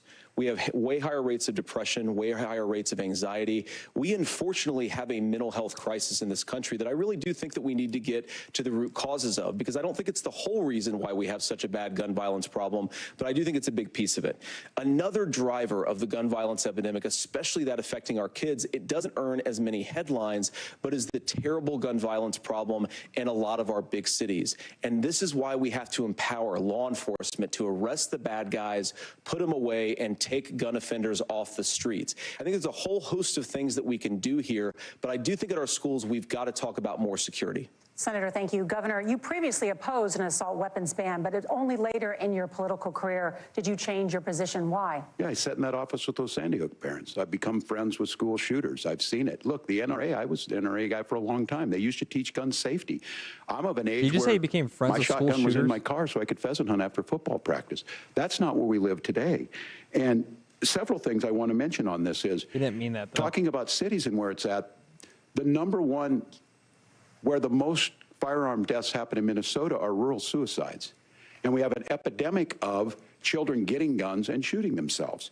And so we have, and we should look at all of the issues. making sure folks have health care and all that, but I want to be very careful. This idea of stigmatizing mental health, just because you have a mental health issue doesn't mean you're violent. And I think what we end up doing is we start looking for a scapegoat. Sometimes it just is the guns. It's just the guns, and there are things that you can do about it. But I do think that this is one, and I think this is a healthy conversation. I think there's a capacity to find solutions on this that work, protect Second Amendment, protect our children. That's our priority. Gentlemen, thank you. Margaret? Thank you, Nora. Let's turn now to the top contributor to inflation, the high cost of housing and rent. There's a shortage of more than 4 million homes in the United States, and that contributes to the high housing prices. Governor Walz, the Harris campaign promises a $25,000 down payment assistance for first-time home buyers and a $10,000 tax credit. They also promise to build 3 million new homes. Where are you building these homes, and won't handing out that kind of money just drive up prices higher? No, it's not handing out. We have, first, let me say this issue of housing, and I think those of you listening on this, the problem we've had is that we've got a lot of folks that see housing as another commodity. It can be bought up, it can be shifted, it can be moved around. Those are not folks living in those houses. Those of you listening tonight, that house is a big deal. I bought and owned one house in my life. My mom still lives in the house where I was. And when I think of a house, I'm thinking of Christmas services after midnight mass where you go with your family. We need to make it more affordable. And one of the things, as I said, this program that the Vice President is pushing forward and bringing a new way of approaching this is something we're doing in Minnesota from that lead. We in the state invested in making sure our housing was the biggest investment that we'd ever made in housing. It starts to make it easier. We cut some of the red tape. Local folks, look, we can't do it at the federal level, but local folks make it easier to build those homes. And then that down payment assistance. I can tell all of you out there, certainly for me, using the GI Bill was one thing, but a veteran's home loan, the big thing about a veteran's home loan is you don't have to pay the down payment. Those are things that make it there. Now, look, you're going to pay it back, and you're going to pay your mortgage. Those are things that we know in the long run, the appreciated value, the generational wealth that's created from it. And I will give Minneapolis an example. Minneapolis is the one city where we've seen the lowest inflation rates. We've seen a 12% increase in stock because we've put some of these things in, and we're implementing a state program to make sure we give some of that down payment assistance. We get it back from people because here's what we know. People with stable housing end up with stable jobs. People with stable housing have their kids able to get to school. All of those things in the long run end up saving our money. And that's the thing that I think we should be able to find some common ground in. But we can't blame immigrants for the only reason. That's not the case that's happening in many cities. The fact of the matter is that we don't have enough naturally affordable housing, but we can make sure that the government's there to help kickstart it, create that base. Governor, your let's time get some is W's up. in the chat Senator for how Vance, good of a debate this is. As far as your campaign's position, Very the promise presidential. is to seize federal lands to build homes, remove regulation, provide tax breaks, and cut back on immigration, which you say pushes up prices. Where are you going to build all the new homes you're promising, and what part of any of this plan will provide immediate relief? You have 2 minutes. Well, first of all, Tim just said something that I agree with. We don't want to blame immigrants for higher housing prices, but we do want to blame Kamala Harris for letting in millions of illegal aliens into this country, which does drive up costs, Tim. 25 million illegal aliens competing with Americans for scarce homes is one of the most significant drivers of home prices in the country. It's why we have massive increases in home prices that have happened right alongside massive increases in illegal alien populations under Kamala Harris's leadership. Now, Tim just mentioned a bunch of ideas. Now, some of those ideas I actually think are halfway decent, and some of them I disagree with. But the most important thing here is Kamala Harris is not running as a newcomer to politics. She is the sitting vice president. If she wants to enact all of these policies to make housing more affordable, I invite her to use the office that the American people already gave her, not sit around and campaign and do nothing while Americans find the American dream of homeownership completely unaffordable. Now, you asked, Margaret, what would immediately change the equation for American citizens? If you lower energy prices, as Donald Trump says, drill, baby, drill, one of the biggest drivers of housing housing costs aside from illegal immigration is, think about it. If a truck driver is paying 40% more for diesel, then the lumber he's delivering to the job site to build the house is also going to become a lot more expensive. If we open up American energy, you will get immediate pricing relief for American citizens, not, by the way, just in housing, but in a whole host of other economic goods too. Senator Vance, you still have 23 seconds there. Do you want to answer? Can I have it? Where, yeah. Governor, we will get to you in a moment. But Senator, where are you going to seize the federal lands? Can you clarify?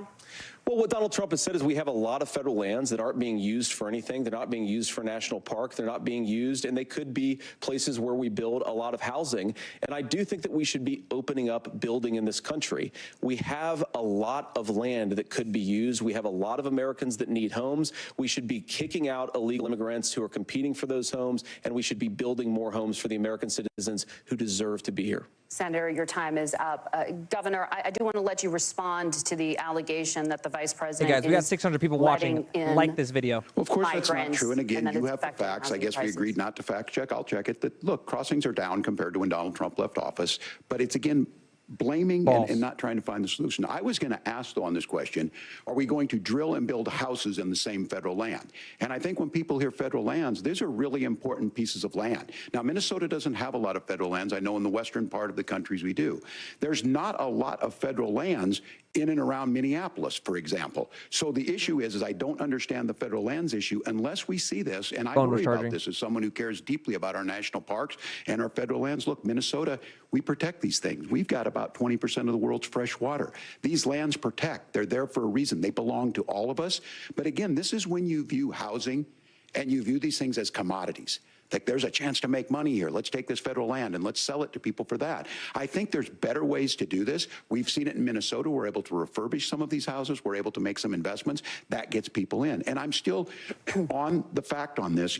Economists, Senator Vance, you said you don't like the economists. Which economists are saying that it is immigrants that's adding to the cost? Governor, your time is up. But Senator, on that point, I'd like for you to clarify. There are many contributing factors to high housing costs. What evidence do you have that migrants are part of this problem? Well, there's a Federal Reserve study that we're happy to share after the debate. We'll put it up on social media, actually, that really drills down on the connection between increased levels of migration, especially illegal immigration, and higher housing prices. Now, of course, Margaret, that's not the entire driver of higher housing prices. It's also the regulatory regime of Kamala Harris. Look, we are a country of builders. We're a country of doers. We're a country of explorers. I think Tim Walz we increasingly have a federal administration that makes it harder to develop our resources, makes it harder to build things, and wants to throw people in jail for not doing everything exactly as Kamala Harris says they have to do. And what that means is that you have a lot of people who would love to build homes who aren't able to build homes. I actually agree with Tim Walz. We should get out of this idea of housing as a commodity. But the thing that has most turned housing into a commodity is giving it away to millions upon millions of people who have no legal right to be here. What are the federal regulations? I deal with this as a governor. You can very quickly reply. I'm sorry. I get this as a governor, and I don't necessarily disagree with that in some cases, many of those are local, many of them are state. I don't know which ones are federal, but I think whenever we talk regulations, people think they can get rid of them. I think you want to be able to get out of your house in a fire. I think you want to make sure that it's fireproof and those types of things. So which are the regulations? Because the vice president's not responsible for those. Congress writes those. Governor, thank you. Gentlemen, we have a lot to get to. You're passionate about the housing crisis, I can tell. But Nora? Thank you. One of the top problems facing Americans is the high cost of health care. Senator Vance, at the last presidential debate, former President Trump was asked about replacing the Affordable Care Act. In response, he said, "I have concepts of a plan." Since then, Senator, you've talked about changing how chronically ill Americans get health insurance. There's only 10 minutes left, guys. Can you explain how that would work? And can you guarantee that Americans with pre-existing conditions won't pay more? I'll give you 2 minutes. Well, of course, we're going to cover Americans with pre-existing conditions. In fact, a lot of my family members have gotten health care. I believe, members of my family actually got private health insurance, at least for the first time, switched off of Medicaid onto private insurance for the first time under Donald Trump's leadership. And I think that, a lot of people have criticized this concepts of a plan remark. Look, it's very simple common sense. I think as Tim Walz knows from 12 years in Congress, you're not going to propose a 900-page bill standing on a debate stage. It would bore everybody to tears, and it wouldn't actually mean anything because part of this is the give and take of bipartisan negotiation. Now, when Donald Trump was actually president, and again, he has a record to be proud of, prescription drugs fell in 2018 for the first time in a very long time. Under Kamala Harris's leadership, prescription drugs are up about 7%. Under Donald Trump's entire 4 years, they were up about 1.5%. He introduced pricing transparency. Think about healthcare. You go into a hospital, you try to buy something, and nobody knows what it actually costs. That price transparency will actually give American consumers a little bit more choice and will also drive down costs. And we talked about, the reinsurance regulations is what I was talking about. Look, Donald Trump has said that if we allow states to experiment a little bit on how to cover both the chronically ill but the non-chronically ill, it's not just a plan. He actually implemented some of these regulations when he was president of the United States. And I think you can make a really good argument that it salvaged Obamacare, which was doing disastrously until Donald Trump came along. And I think this is an important point about President Trump. Of course, you don't have to agree with everything that President Trump has ever said or ever done, but when Obamacare was crushing under the weight of its own regulatory burden and healthcare costs, Donald Trump could have destroyed the program. Instead, he worked in a bipartisan way to ensure that Americans had access to affordable care. It's not perfect, of course, and there's so much more that we can do, but I think that Donald Trump has earned the right to put in place some better health care policies. He's earned it because he did it successfully the first time. Governor? All right, here's where being an old guy gives you some history. I was there at the creation of the ACA. And the reason it was so important is I come from a major healthcare state, home of the Mayo Clinic, home to Medical Alley, 3M, Medtronic, all of those. We understand healthcare. It's why we're ranked first on affordability and accessibility and quality of healthcare. And so what I know is under Kamala Harris, more people are covered than they have before. And those of you listening, this is critical to you. Now, Donald Trump all of a sudden wants to go back and remember this. He ran on the first thing he was going to do on day one was to repeal Obamacare. On day one, he tried to sign an executive order to repeal the ACA. He signed on to a lawsuit to repeal the ACA, but lost at the Supreme Court. And he would have repealed the ACA had it not been for the courage of John McCain to save that bill. Now, fast forward, what that means to you is you lose your pre-existing conditions. If you're sitting at home and you got asthma, too bad. If you're a woman, probably not. Broke your foot during football, might kick you out. Your kids get kicked out when they're 26. Kamala Harris negotiated drug prices for the first time with Medicare. We have 10 drugs that will come online, the most common ones that'll be there. But look, this issue, and when Donald Trump said, I've got a concept of a plan, it cracked me up as a fourth grade teacher because my kids would have never given me that. But what Senator Vance just explained might be worse than a concept because what he explained is pre-Obamacare. And I'll make this as simple as possible because I have done this for a long time. What they're saying is, if you're healthy, why should you be paying more? So what they're going to do is let insurance companies pick who they insure because guess what happens? You pay your premium, it's not much. They figure they're not going to have to pay out to you. But those of you a little older, gray, got cancer, you're going to get kicked out of it. That's why the system didn't work. Kamala Harris will protect and enhance the ACA. Governor, thank you. Senator, you have not yet explained how you would protect people with pre-existing conditions or laid out that plan. Well, look, we currently have laws and regulations in place right now that protect people with pre-existing conditions. We want to keep those regulations in place, but we also want to make the health insurance marketplace function a little bit better. Now, what Governor Walz just said is actually not true. A lot of what happened and the reason that Obamacare was crushing under its own weight is that a lot of young and healthy people were leaving the exchanges. Donald Trump actually helped address that problem, and he did so in a way that preserved people's access to coverage who had pre-existing conditions. But again, something that these guys do is they make a lot of claims about if Donald Trump becomes president, all of these terrible consequences are going to ensue. But in reality, Donald Trump was president. Inflation was low. Take-home pay was higher. And he saved the very program from a Democratic administration that was collapsing and would have collapsed absent his leadership. He did his job, which is govern in a bipartisan way and get results, not just complain about problems, but actually solve them. Governor, did enrollment under the Affordable Care Act go up under the Trump administration? It's higher now that we've seen it go up. Look, people are using it. The system works. And the question about this of young people or whatever, that's the individual mandate piece of this. And Republicans fought tooth and nail saying, well, Americans should be free to do this. Well, then what happens is... So you think the individual mandate's a good idea? You shrink. I think the idea of making sure the risk pool is broad enough to cover everyone, that's the only way insurance works. When it doesn't, it collapses. You are asking pre-ACA where we get people out. Look, people know that they need to be on health care. People expect it to be there. And when we are able to make it, and we are making it this way, when we incentivize people to be in the market, when we help people who might not be able to afford it get there, and we make sure then when you get sick and old, it's there for you. Because I heard people say, well, I don't want to buy into Medicare or whatever. Good luck buying health care once you get past 70.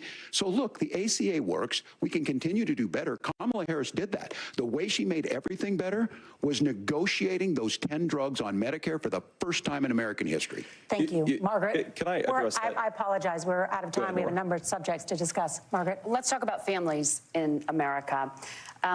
You need to be able to respond to that. He didn't answer the mandate question. And the United States is one of the very few developed countries I have 60-40. in the world without a national paid leave program for new parents. Governor Walz, you've said that if Democrats win both the White House and Congress, this is a day one priority for you. How long should employers be required to pay workers while they are home taking care of their newborns? You have 2 minutes. Yeah, well, that's negotiable, and that's what Congress works. But here's what the deal is. Americans sitting out there right now, you may work for a big company. Look, we're home in Minnesota to some of the largest Fortune 500 companies. Kamala Harris knows that in California. Those companies provide paid family and medical leave. One is, I think they're moral and they think it's a good thing, but it also keeps their employees healthy. We in Minnesota passed a paid family and medical leave. You have a child, and I had to go back to work 5 days after my kids were born. This allows you to stay home a certain amount of time. What we know is that gets the child off to a better start, the family works better, we stay in their employers, we get more consistency in that. So Kamala Harris has made it a priority. We implemented it in Minnesota and we see growth. That's how you become a pro-business state. But the negotiations on it, and here's the issue, those big companies are able to offer it. Those of you out there who don't have it, just imagine what happens if you get cancer or your child gets sick. We know what happens. You end up staying home. In some cases, that means no paycheck because you've got no protection on that. This is the case of an economy that Donald Trump has set for the wealthiest amongst us. He's willing to give those tax breaks to the wealthiest. He's willing to say, bust those unions up, do whatever. What we're saying is the economy works best when it works for all of us. And so a paid family medical leave program, and I will tell you, go to the families or go to the businesses and ask them. As far as childcare on this, you have to take it at both the supply and the demand side. You can't expect the most important people in our lives to take either our children or our parents to get paid the least amount of money. And we have to make it easier for folks to be able to get into that business and then to make sure that folks are able to pay for that. We were able to do it in Minnesota, and I'm still telling you this. We were listed as the best state. We're still in crisis on this. A federal program of paid family and medical leave and help with this will enhance our workforce, enhance our families, and make it easier to have the children that you want. Governor, your time is up. Senator, do you support a national paid leave program? And if so, for how long should employers be mandated to pay their employees while they are home taking care of their newborn? You have 2 minutes. Yeah, well, first of all, Margaret, a number of my Republican colleagues and some Democrats, too, have worked on this issue. And I think there is a bipartisan solution here because a lot of us care about this issue. I mean, look, I speak from this very personally because I'm married to a beautiful woman who is an incredible mother to our 3 beautiful kids, but is also a very, very brilliant corporate litigator. And I'm so proud of her. But being a working mom, even for somebody with all of the advantages of my wife, is extraordinarily difficult. And it's not just difficult from a policy perspective. She actually she had access to paid family leave because she worked for a bigger company. But the cultural pressure on young families and especially young women, I think makes it really hard for people to choose the family model they want. A lot of young women would like to go back to work immediately. Some would like to spend a little time home with the kids. Some would like to spend longer at home with the kids. We should have a family care model that makes choice possible. And I think this is a very important substantive difference between Donald Trump and Kamala Harris's approach.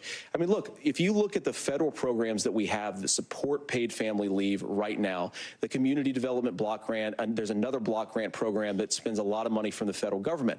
These programs only go to one kind of child care model. Let's say you'd like your church maybe to help you out with child care. Maybe you live in a rural area or an urban area and you'd like to get together with families in your neighborhood to provide child care in the way that makes the most sense. You don't get access to any of these federal monies. We want to promote choice in how we deliver family care and how we promote child care because, look, it is unacceptable.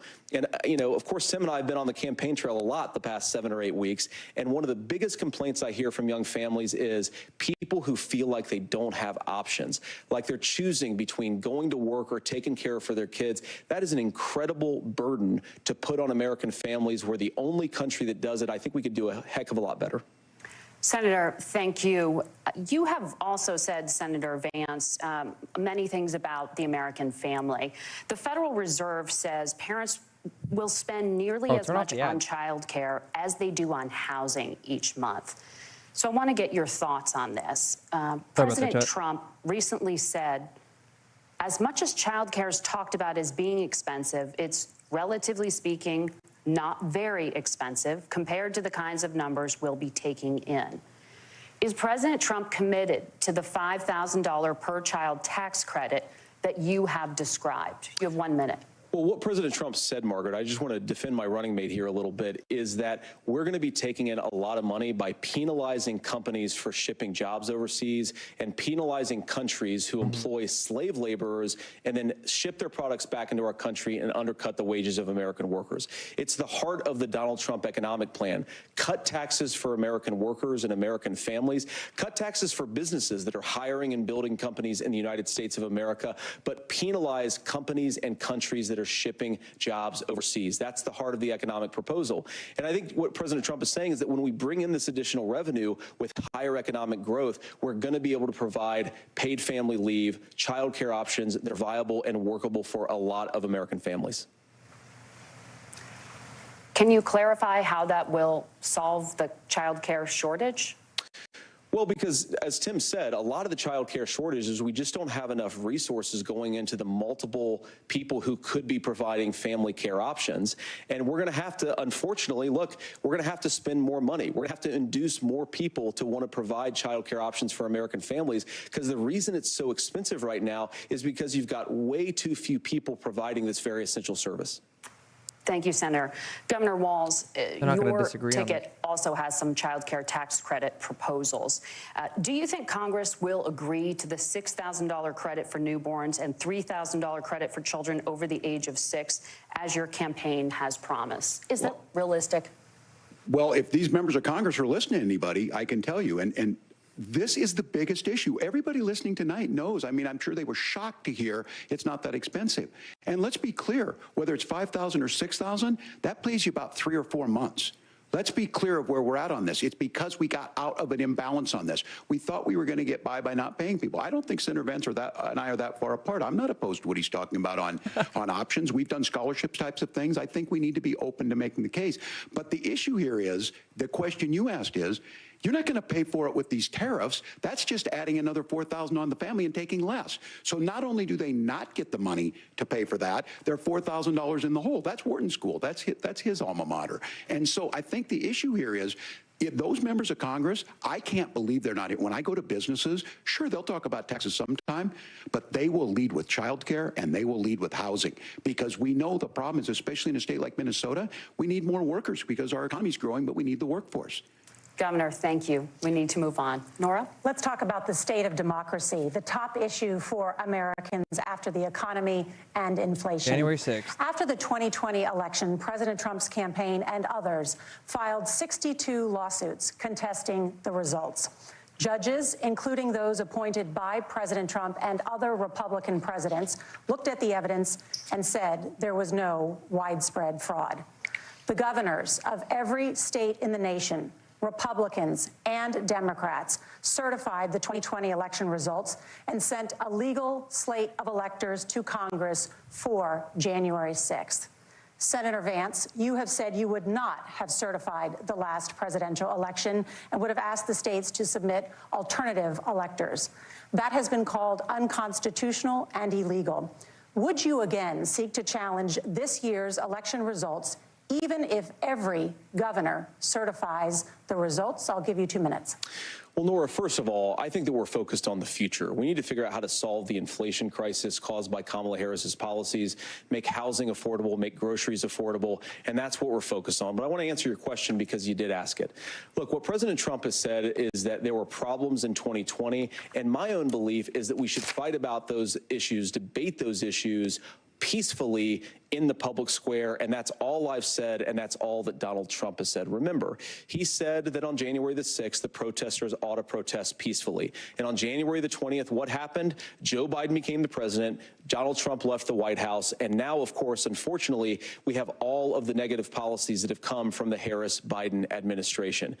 I believe that we actually do have a threat to democracy in this country, but unfortunately, it's not the threat to democracy that Kamala Harris and Tim Walz want to talk about. It is the threat of censorship. It's Americans casting aside lifelong friendships because of disagreements over politics. It's big technology companies silencing their fellow citizens. And it's Kamala Harris saying that rather than debate and persuade her fellow Americans, she'd like to censor people who engage in misinformation. I think that is a much bigger threat to democracy than anything that we've seen in this country in the last 4 years, in the last 40 years. Now, I'm really proud, especially given that I was raised by two lifelong blue-collar Democrats, to have the endorsement of Bobby Kennedy Jr. and Tulsi Gabbard, lifelong leaders in the Democratic coalition. And of course, they don't agree with me and Donald Trump on every issue. We don't have to agree on every issue, but we're united behind a basic American First Amendment principle that we ought to debate our differences. We ought to argue about them. We ought to try to persuade our fellow Americans. Kamala Harris is engaged in censorship at an industrial scale. She did it during COVID. She's done it over a number of other issues, and that to me is a much bigger threat to democracy than what Donald Trump said when he said that protesters should peacefully protest on January the 6th. Governor? Well, I've enjoyed tonight's debate, and I think there was a lot of commonality here, and I'm sympathetic to misspeaking on things, and I think I might have with the senator. Me too, man. There's one though that this one is troubling to me, and I say that because I think we need to tell the story. Donald Trump refused to acknowledge this, and the fact is that I don't think we can be the frog in the pot and let the boiling water go up. He was very clear. I mean, he lost this election, and he said he did. 140 police officers were beaten at the Capitol that day, some with the American flag, several later died. And it wasn't just in there. In Minnesota, a group gathered on the state capitol grounds in St. Paul and said, we're marching to the governor's residence and there may be casualties. The only person there was my son and his dog, who was rushed out crying by state police.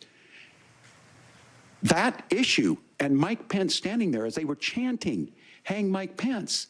Mike Pence made the right decision. So, Senator, it was adjudicated over and over.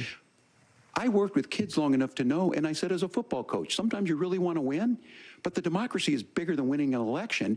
You shake hands, and then you try and do everything you can to help the other side win. That's what was at stake here.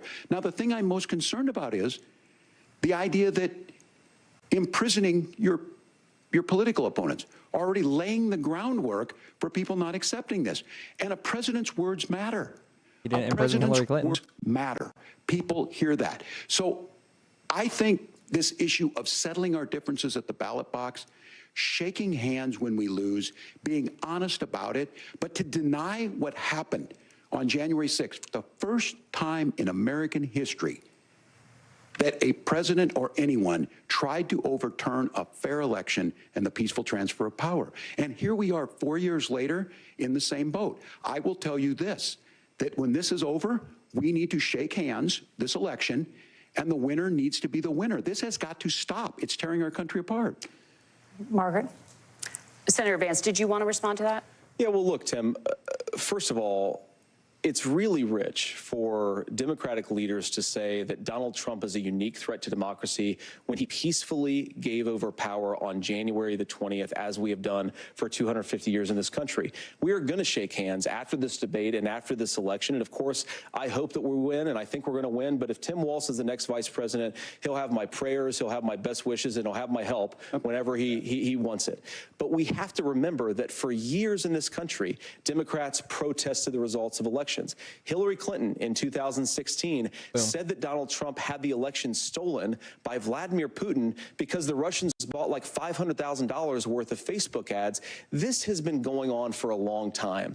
And if we want to say that we need to respect the results of the election, I'm on board. But if we want to say, as Tim Walz is saying, that this is just a problem that Republicans have had, I don't buy that. Governor. January 6th was not Facebook ads. And I think a revisionist history on this. Look, I don't understand how we got to this point. But the issue was that happened. Donald Trump can do it. And all of us say there's no place for this. It has massive repercussions. This idea that there's censorship to stop people from threatening to kill someone, threatening to do something, that's not censorship. Censorship is book banning. We've seen that. We've seen that brought up. I just think for everyone tonight, and I'm going to thank Senator Vance. I think this is the conversation they want to hear. And I think there's a lot of agreement, but this is one that we are miles apart on. This was a threat to our democracy in a way that we had not seen. And it manifested itself because of Donald Trump's inability to say. He is still saying he didn't lose the election. I would just ask that. Did he lose the 2020 election?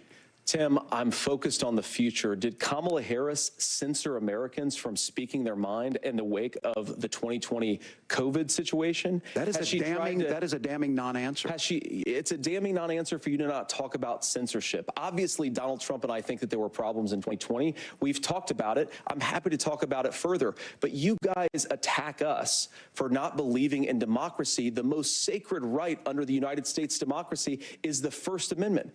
You yourself have said there's no First Amendment right to misinformation. Kamala Harris wants to use the power of government and big tech to silence people from speaking their minds. That is a threat to democracy that will long outlive this present political moment. I would like Democrats and Republicans to both reject censorship. Let's persuade one another. Let's argue about ideas, and then let's come together afterwards. You can't yell fire in a crowded theater.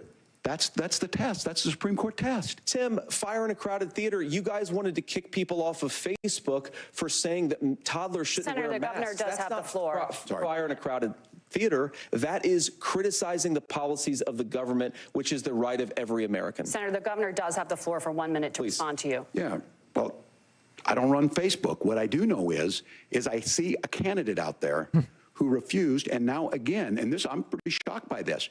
He lost the election. This is not a debate. It's not anything anywhere other than in Donald Trump's world. Because look, when Mike Pence made that decision to certify that election, that's why Mike Pence isn't on this stage. What I'm concerned about is, where is the firewall with Donald Trump? Where is the firewall if he knows he could do anything, including taking an election, and his vice president's not going to stand to it? That's what we're asking you, America. Will you stand up? Will you keep your oath of office, even if the president doesn't? And I think Kamala Harris would agree. She wouldn't have picked me if she didn't think I would do that, because of course that's what we would do. So America, I think you've got a really clear choice on this election of who's going to honor that democracy and who's going to honor Donald Trump. Governor, your time is up. Thank you, gentlemen. We will be right back with both of our candidates. The CBS News. Yeah, so towards the end, they're starting to get more vague in the answers. No one was going to answer about Jan 6, but it was peacefully handed over. He did say there was peaceful protests. He should have brought up Nancy Pelosi. It was Nancy Pelosi's fault they didn't bring in the National Guard. He could have done that, but didn't do it. But I honestly think I have to give it credit where it's due. This is like a way more presidential debate than we've seen. This is a traditional presidential debate where 80% of the things are agreed upon. And then they kind of altercate on a few other issues. But yeah, I mean, you got to, if you're going to play, you can't be one-sided. You have to play those issues, which is J.D. Vance's point. You know, you got one political party that Fauci just came out and said that there was side effects to the vaccine that you wouldn't have if you didn't get the vaccine. They were also censoring speech. They're also mandating vaccines, Twitter files, Facebook being exposed for Mayorkas, and even Mark Zuckerberg in his letters just in August. So, yeah, very crazy to watch there. But by the way, he was wrong about the questioning of the elections there. Was there a riot at the Capitol? Yes, but Hillary Clinton, Al Gore, everybody questions their. You're legally allowed to question the results and actually get them double tested if you want to. You saw that. You've seen that multiple times through multiple elections. But J.D. Vance didn't even bring up the issues in Arizona or Georgia right now with the hundreds of thousands of non-registered citizens voting. So there's a lot of like firepower that I wish we could have seen here. I think they're getting both tired. What I have to say out of this is I think Tim Walz. Okay, so by the way, he lost every single one up until the end when they started getting more vague. He won the abortion topic. I also gave them break even on homes, a break even on family and child care because they literally agreed with each other. It was 60-40 on Jan 6. He had a good slam. Walz did have a good slam when he said Jan 6 was not Facebook ads, but that's just good in terms of marketing. It does push away the Russian hoax that the Democratic Party started up, which is against its election interference. With also Iran. By the way, Iran just got in trouble for stealing information for the Trump campaign and give it to the Harris campaign. None of like the serious questions were brought up. They didn't talk about really Ukraine. They didn't talk about Putin. They didn't talk about the Middle East more than the first topic. But I would say that both Vance and Walz speak way better. By the way, even though Walz struggled for the first 45 minutes, or actually Walz struggled bad for the first 45 minutes. They both did better than I would say Trump and Harris in their speech. What you have to realize, though, is like it's so polarizing. They're going to be different arguments. But I'll go through all my reports here at the end with you guys. They let Trump win. Appreciate the coverage. Happy 27th. Thank you, guys. Yeah, my birthday was yesterday. Appreciate you all. But you're not legally allowed to riot. No, rioting's against, again, you should face your sentencing. But the same, if you're going to do it to Jan 6 rioters, you have to do it to Black Lives Matter rioters. And crypto, I can literally show you dozens of evidence that Kamala Harris and even Tim Walz actually favored pardoning certain individuals. So again, it's just, you can't be one-sided. If you're going to hold one side accountable for one thing, you got to do it to the other. And again, they're not even talking about Nancy Pelosi, who said it was a mistake not sending in the National Guard, who Trump requested. So again, anyways, yeah, we're still, I mean, I can go through every single category here. I took a ton of notes. It was literally like the first 6 or 7 questions, the moderator asked decent questions, and then he just went more vague and more vague and more vague. The moderators very early on the debates favored Walz. There was 2 lead-in questions that J.D. Vance had to fact check. They didn't fact check the other side. They still didn't do it. They didn't fact check about Project 2025 at all this entire debate, which is just disgusting. So CBS is definitely favoring. It's definitely favored towards the Tim Walz there in terms of the fact checks coming in. What else was interesting? Oh, what was terrible? Tim Walz slipped. Tim Walz slipped, dude.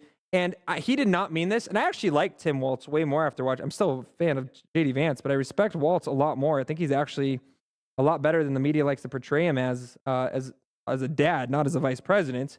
But when he said that he was friends with school shooters, that was not good. He said he's friends with school shooters. And I quote, he's like, I've become friends with school shooters. That was just not good. The media is going to use that. All the Russian propagandists are going to use that. And that's going to be the talk of the woods for the next week on Twitter. So you have 2 minutes. Well, thank you, Senator Vance. Thank you to CBS News. And most importantly, thank you to all of you. If you're still up and the folks who miss Dancing with Our Stars, I appreciate it. But look, the support of the democracy matters. It matters that you're here. And I'm as surprised as anybody of this coalition that Kamala Harris has built, from Bernie Sanders to Dick Cheney to Taylor Swift, and a whole bunch of folks in between there. And they don't all agree on everything, but they are truly optimistic people. They believe in a positive future of this country and one where our politics can be better than it is. Mark. And I have to tell you, that better than it is the sense of optimism that there can be an opportunity economy that works for everyone, not just to get by, but to get ahead. And the idea that freedom really means something. Not the freedom of government to be in your bedroom or exam room, but the freedom for you to make choices about yourself. Now, look, we all know who Donald Trump is. He's told us, and as Maya Angelou said, believe him when he told you that. His first inaugural address talked about American carnage. I have to go back, and then he Ethan. spent 4 years trying to maybe do that. Senator Vance tonight made it clear he will stand with Donald Trump's agenda. He will continue to push down that road. Excuse me. Kamala Harris gives us a different option. Now, I'll have to tell you, I'm going to be careful about the quotes, but there's one that Senator Vance said that does resonate with me. He said Donald Trump makes the people I care about afraid. A lot of America feels that way. We don't need to be afraid. Franklin Roosevelt was right. All we have to fear is fear itself. Kamala Harris is bringing us a new way forward. She's bringing us a politics of joy. She's bringing real solutions for the middle class, and she's centering you at the heart of that. All the while asking everyone, join this movement, make your voices heard. Let's look for a new day where everybody gets that opportunity and everybody gets a chance to thrive. I humbly ask for your vote on November 5th for Kamala Harris. Governor Walz, thank you. Senator Vance, your closing statement. Well, I want to thank Governor Walz, you folks at CBS, and of course the American people for tuning in this evening. And one of the issues we didn't talk about was energy. And I remember when I was being raised by my grandmother, when she didn't have enough money to turn on the heat some nights because Ohio gets pretty cold at night and because money was often very tight. I believe, as a person who wants to be your next vice president, that we are a rich and prosperous enough country where every American, whether they're rich or poor, ought to be able to turn on their heat in the middle of a cold winter night. That's gotten more difficult thanks to Kamala Harris's energy policies. I believe that whether you're rich or poor, you ought to be able to afford a nice meal for your family. That's gotten harder because of Kamala Harris's policies.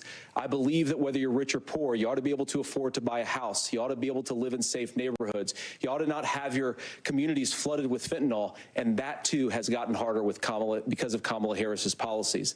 Now, I've been in politics long enough to do what Kamala Harris does when she stands before the American people and says that on day one, she's going to work on all these challenges I just listed.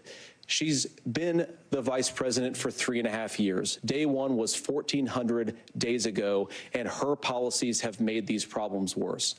Now, I believe that we have the most beautiful country in the world. I meet people on the campaign trail who can't afford food, but have the grace and generosity to ask me how I'm doing and to tell me they're praying for my family. What that has taught me is that we have the greatest country, the most beautiful country, the most incredible people anywhere in the world. But they're not going to be able to achieve their full dreams with the broken leadership that we have in Washington. They're not going to be able to live their American dream if we do the same thing that we've been doing for the last 3.5 years. We need change. We need a new direction. We need a president who has already done this once before and did it well. Please vote for Donald Trump. And whether you vote for me or vote for Tim Walz, I just want to say I'm so proud to be doing this, and I'm rooting for you. God bless you, and good night. Senator Vance, thank you. And thank you both for participating in the only... There we go. All right, guys, give me in the chat, okay? We're going to say who won the debate. We're going to take a question, but let me know as well in the comments who you believe won this debate. I have it all down here. So first things first. Look, one, I see the chat. He said shooter parents. He said 100% school shooters. I do have to go back and see if he said parents afterwards. But Ethan, my point is this.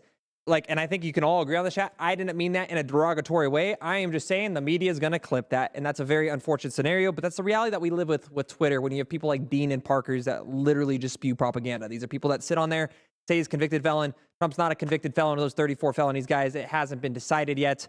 That's not how it's innocent until proven guilty. A lot of them is being appealed. The same thing with the whole rapist issue. And sexual assault with Jeannie Carroll, there is no evidence. And again, you can go through the court case here. So we have to get to the facts. We have to get to the real statistics. That's exactly what J.D. Vance and Tim Walz. I have to give credit on both sides, minus a lot of the things. Again, there's things in between. But I think it was very respectful. It was way better, in my opinion. Not as entertaining, of course, as the presidential debate. But it was a very presidential debate. And I appreciate the candidacy. I also love the fact that, one, J.D. Vance did not bring up the fact that his wife is, I believe, Indian, correct? Double check on the facts there, but also that Tim Walz didn't bring up the couch. So there was a level of respect there that you just don't see anywhere. They were agreeing versus finding each and every single wrong, saying we need to bring America forward in these ways. But the reality of the situation is this. Tim Walz, in the first 45 minutes, performed way more poorly than J.D. Vance. On the first one was going to be the Middle East. Walz went off to start off. He was nervous, and of course, this usually happens, especially when he doesn't come from a debater. He rambled on about being pro-Israel, but then instantly went to blaming Trump and bashing J.D. Vance without asking the question. He started with who he is, and then you go to Vance. That was literally all we got from Walz. Vance started with who he is, why he's a veteran, why he should have an actual say about what's going on in the Middle East, that he was pro-Trump. Then proceeded to answer the question was legitimate statistics, bringing up the $100 billion in unfrozen assets, peace through strength, and answering that, of course, as vice president, he will stand with Israel and support them in terms of their defense. So in that argument, if you're watching as a new viewer, by the way, guys, viewers drop off 45 minutes in. So the last 45 minutes of the debate aren't really going to matter. It's going to matter about the first 20 to 30 minutes. So he absolutely crushed in that first one. The second one was going to be, of course, the hurricane. J.D. Vance crushed Walz with this one when he led off with, of course, speaking not only from the heart, but bringing up the family of 6 who died and showing that he paid attention to what was taking place there. This is going to hurt Walz because of course, what's going viral right now as the hurricane was taking place. I'm thinking about what marketing is going to do. They're going to be talking about how while Tim Walz was, of course, at a pumpkin patch having fun, unfortunately, whether you're a Democrat or not, you have to admit, you already know the marketing is going to come in from a negative standpoint from there. Talked about more energy, more manufacturing, invest in America, that we need to bring more clean energy to us, supports clean environment, which, of course, that used to be a Democratic issue. Somehow it's now Republican. Independents are kind of in between. Well, independents are all environmentalists in a lot of ways. But Walz here said heart goes out, kind of copied, but then went to the climate change as a hoax. He tried grabbing that for some clickbait there, but went in and ruined it by saying the Inflation Reduction Act, which of course allowed Vance to respond with and fact check him and just push him out of that one. So that was a 70-30 Vance. Then we go into, of course, the this is going to be immigration, which a lot of you guys, this was hands down. There was no way Walz was going to win this argument. This was like the abortion argument. Harris opened the borders. Joe Biden, all of them signed all these executive orders, went into the fentanyl, pulled up statistics. He has been to the border more than Kamala Harris has. Again, attacks moderator. And then this is where he won that part of the segment. He absolutely destroyed the moderator and Walz's points with an actual fact check and statistics, holding them accountable. So it was a 2v1 that he took on. Also, the moderators within that topic handed Walz an A-B question, which was showing favoritism. So in that, anybody with an outlook or any, sort of, unbiased is going to say, hey, that's not cool. Then proceeded to say, I think I have to fact check this one, but he said that immigration, or this goes into violence, but he said police were escorting kids to school because of J.D. Vance in Springfield. I wanted to see actual evidence with that. Then he moved to the economy. Walz got obliterated on the economy because he brought up the $35 in insulin, which allowed Vance to talk about, of course, everything Trump did, but brought in, he just hit him with numbers. Housing up 16% or 60%, food up 25+%, open borders and wrecking Americans, immediately hitting that immigration's the number one issue when it comes to votes, guys. So I'm sorry whether you like Walz or if you like Harris or not, they are getting obliterated on the immigration talk here. Moving to the China lie. This is about halfway through. This is where I would have turned it off if I was a Democrat, because Walz got absolutely nuked. This was the nuke of the entire debate. The moderator surprisingly brought up the Tiananmen Square lie.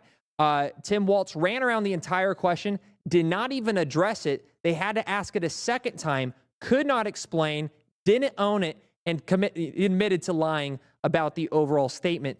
Vance then took that and responded to the Hitler topic with Trump being a threat to democracy back in 2016, immediately bringing that ownership, which was showing strong leadership, and of course saying he was wrong. He screwed up in 2016. He's apologized it, but he has years of backing showing that he's changed it and understood Trump. He then protected Trump's tariffs in response to an earlier question that he didn't get to touch because it was an easy topic for him. Trump's tariffs works. People that hate tariffs, you're just wrong. It's a very simple debate. Why did the Biden and Harris administration leave Trump's tariffs open or on for 3.5 years? It's because tariffs work if you have the right energy production and manufacturing within the United States. If we also had tariffs and even stronger tariffs, manufacturing would have been even more dominant in the United States and would have prevented things like the strike we're seeing from the longshoremen right now that, of course, Joe Biden, and they didn't talk about this. I wanted to see this. Joe Biden could stop the worker strike at any moment, but he's not doing so. So this to me, and a lot of political analysts are going and showing, does Joe Biden actually not like Kamala Harris? Is he actually mad, and is he a little salty that they replaced him for the nomination, because he could have stopped this and it's hurting her campaign? So moving on, Vance won every single one of those categories, all right? But there was a break even. Okay, there was a break even. Oh, still not yet. We're not at the break even yet. The break even was after this one, actually, but it was on the Holmes issue. Abortion, though. This is the first win Walz had the entire night. States' rights is terrible. Now, I already gave you guys a whole explanation in the beginning of this on why abortion should be on a state level, because it immediately opens up to, it's a very complex issue. And if you're my body, my choice, well, you should have been so as well when they were mandating vaccines. So it's honestly, everybody that is pro-abortion, you have to take, this is where you just have to be responsible, okay? I'm sorry, you got to take some ownership. That mandation of vaccines in 2020 is probably a big reasons why Republicans still haven't shifted their entire thought process on abortions yet. If they did not mandate vaccines in 2020, I think the abortion issue today would even have been a much easier conversation. But it's so polarized because they're like, well, your body, your choice. What about my body, my choice 4 years ago, right? It created this division. But no matter what, your audience doesn't understand the legislative branch. They don't understand filibustering. They don't understand anything on how a legal process has actually developed. So when they see Harris saying, oh, I'm going to give it back to a nationwide, abortion law, that's not realistic at all. There's a 3% chance that's going to happen. But no matter what, Tim Walz hit on it. He told 2 personal stories, which is going to relate with a lot of women at home. So it's beautiful that he actually did talk about those stories, because, again, these are people that should be talked about. Their stories should be heard. But he won the abortion topic there. So that was the first win from Walz. He proceeded then, and I'm halfway through here, guys. Guns, Vance won by a landslide on the gun ones. He asked, of course, Tim Walz walked around the mandation question because the Harris administration's talked about mandatory buybacks. And he didn't present really any strong, this is what we need to do, because what they want to do is take guns back to protect schools, where J.D. Vance actually presented actual solutions. We need better security. They didn't even get into the whole mental issue stuff, but JD won that by far. Then they went to Holmes. Walz, and I wrote down, they just said the same things. They literally said the same things here on Holmes. It actually seemed like Walz agreed with JD Vance's and Trump's policies over Harris's, because he was like, oh, I actually do agree with that. And then he tried to throw in a rebuttal there. But look, I think this was a very respectable debate. I wish they talked, more for their campaigns. Tim Walz, honestly, probably a better nominee than Harris. Yeah. I think if he was allowed to think by himself, honestly, I think he's going to the TNM Square thing too, by the way, he could have totally just misspoke. But the problem is he didn't, he doubled down on the lie. Yeah, that was the problem there.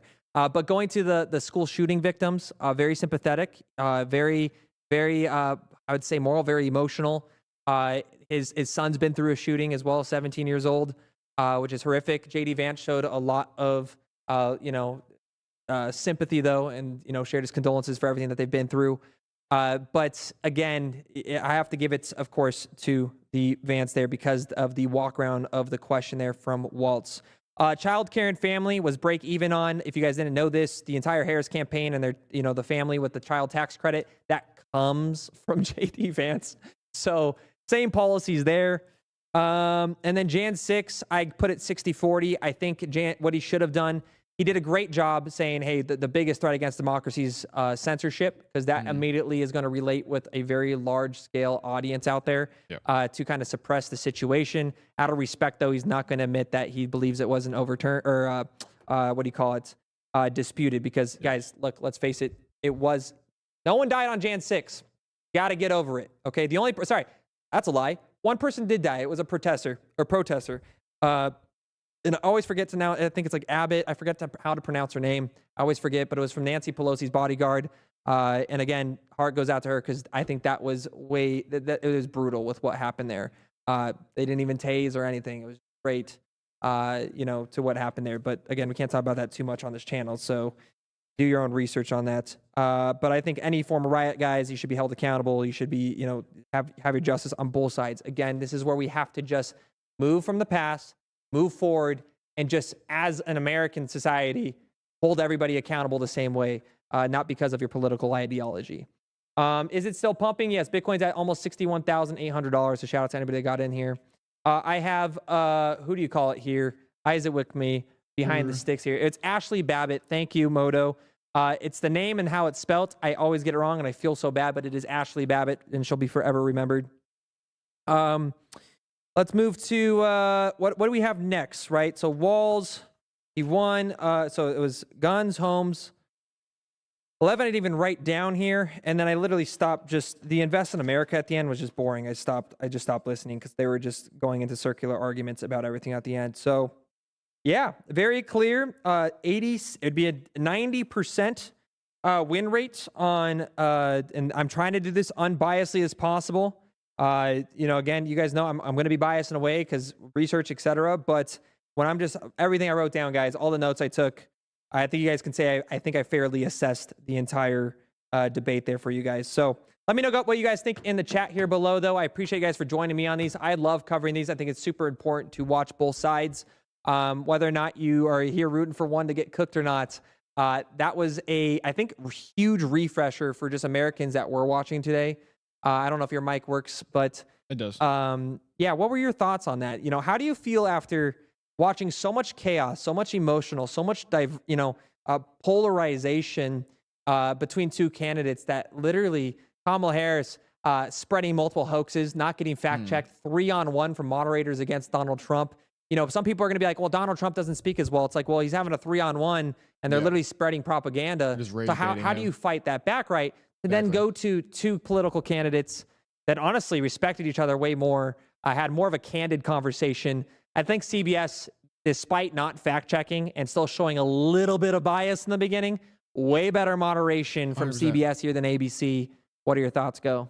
So for the whole thing, it was a great debate. This should have been the presidential debate between Trump versus Kamala 100%. They both respected each other, all of their opinions, and there was fact-checking on both sides. Yeah, lies were told from Walz, but again, it was a well-rounded debate.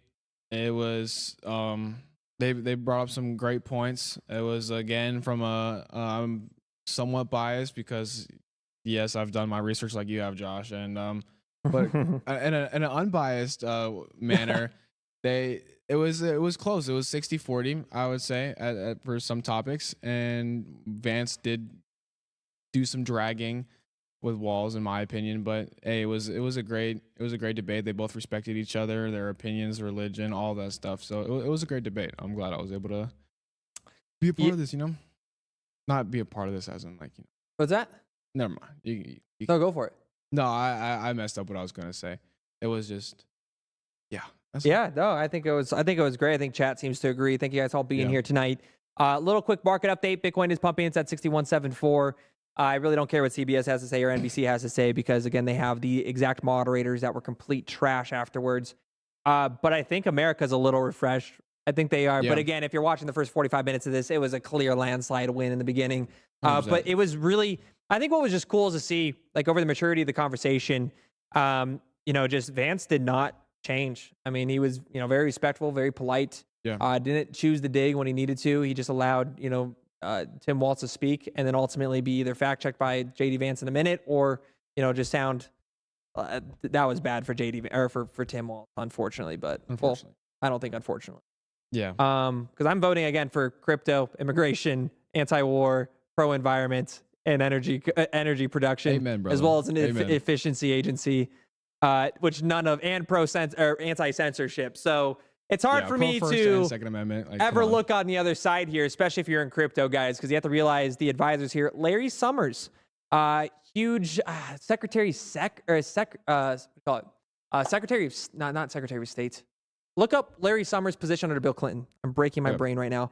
Whether it was U.S. Treasury under, I think maybe it was U.S. Treasury under Bill Clinton. Secretary of the Treasury. Secretary of Treasury, and then under Obama's administration. Let's take a look. Under Economic Council or Treasury Secretary. Let me take a look. It wants to show up. It doesn't want to show up here. Economic Advisor. Economic Advisor? Yes. Thank you. So Larry Summers, he's responsible for the 2008 crash. If you guys haven't looked into Larry Summers, I highly recommend you do because he's also on the board of Microsoft. He was in, he's actually part of Digital Currency Group, which is behind Luna, Barry Silbert, and that whole fiasco. He got out early, made a ton of money off the industry, took advantage of course, Barry Silbert. Very, very interesting individual, to say the least. Corrupted or not, that's up for you to decide. But this is somebody that just even recently, he said that they were going to cause inflation. This is somebody that would be an advisor on those positions as well, though, because he's, just they get put into those positions of power. So the guy responsible to the 2008 financial crisis would be advising these administrations on AI, the whole segment with OpenAI. I think he's on the board as well. And then every other advisor is coming really out of the Elizabeth Warren side of the administration. So Adeyemo, who's been in talks maybe for potential U.S. Treasury Secretary, those type of positions. Of course, who is going to be in replacement of the SEC chair? Would that be Mark Cuban, which would be terrible? Mark Cuban is not a smart... Look, Mark Cuban just proves dumb people can get rich. And he's clearly doing this for a power incentive, because he tried to go after Trump's administration. They were like, no, you're not useful to us. And I think that hurt his feelings. He's jealous of Elon, too. Yeah, or something, dude. It's crazy to watch his turnaround in the last 4 weeks, dude. I will vote for whoever believes in Vogue. Yeah, I'm voting for your guys' altcoin pockets, and that is clearly going to be the administration with Cynthia Lummis, Vivek Ramaswamy, RFK Jr. This is the other thing, though. I would love for them to talk a little bit more about RFK, saying, hey, we have like an absolute unit whose parent and uncle, his father and uncle were assassinated by the CIA with the best pharmaceutical ideas and wanting to change healthcare in America forever. I wish they talked a little bit more about that. I'm a huge fan of RFK Jr. If you haven't read JFK and the Unspeakable by James Douglas, I highly recommend you do so. It gives you the history of the CIA, Edward Lansdale, the Bay of Pigs, and all the corruption that led up through things like Henry Kissinger. And that it's like kind of like a storybook. It's a great place to start to learn about the history and involvement of the CIA, the development, actually, the CIA after World War II. Really cool things. Anyways, I'll digress. So, guys, it is 10-4 or 11. Oh my God, it's 11:08. Holy moly! The price is $61,000, almost $800. Hit that like button on the way out, guys. Yes, I want Hester Pierce to be the chairman of the SEC. She more than likely will be under a Trump administration. So, I am definitely rooting for them. But either way, guys, thank you for being here tonight. Glad you enjoyed it. Glad you liked the notes. Hopefully an unbiased breakdown. Oh yes. We'll see you guys tomorrow. Peace out. Peace out.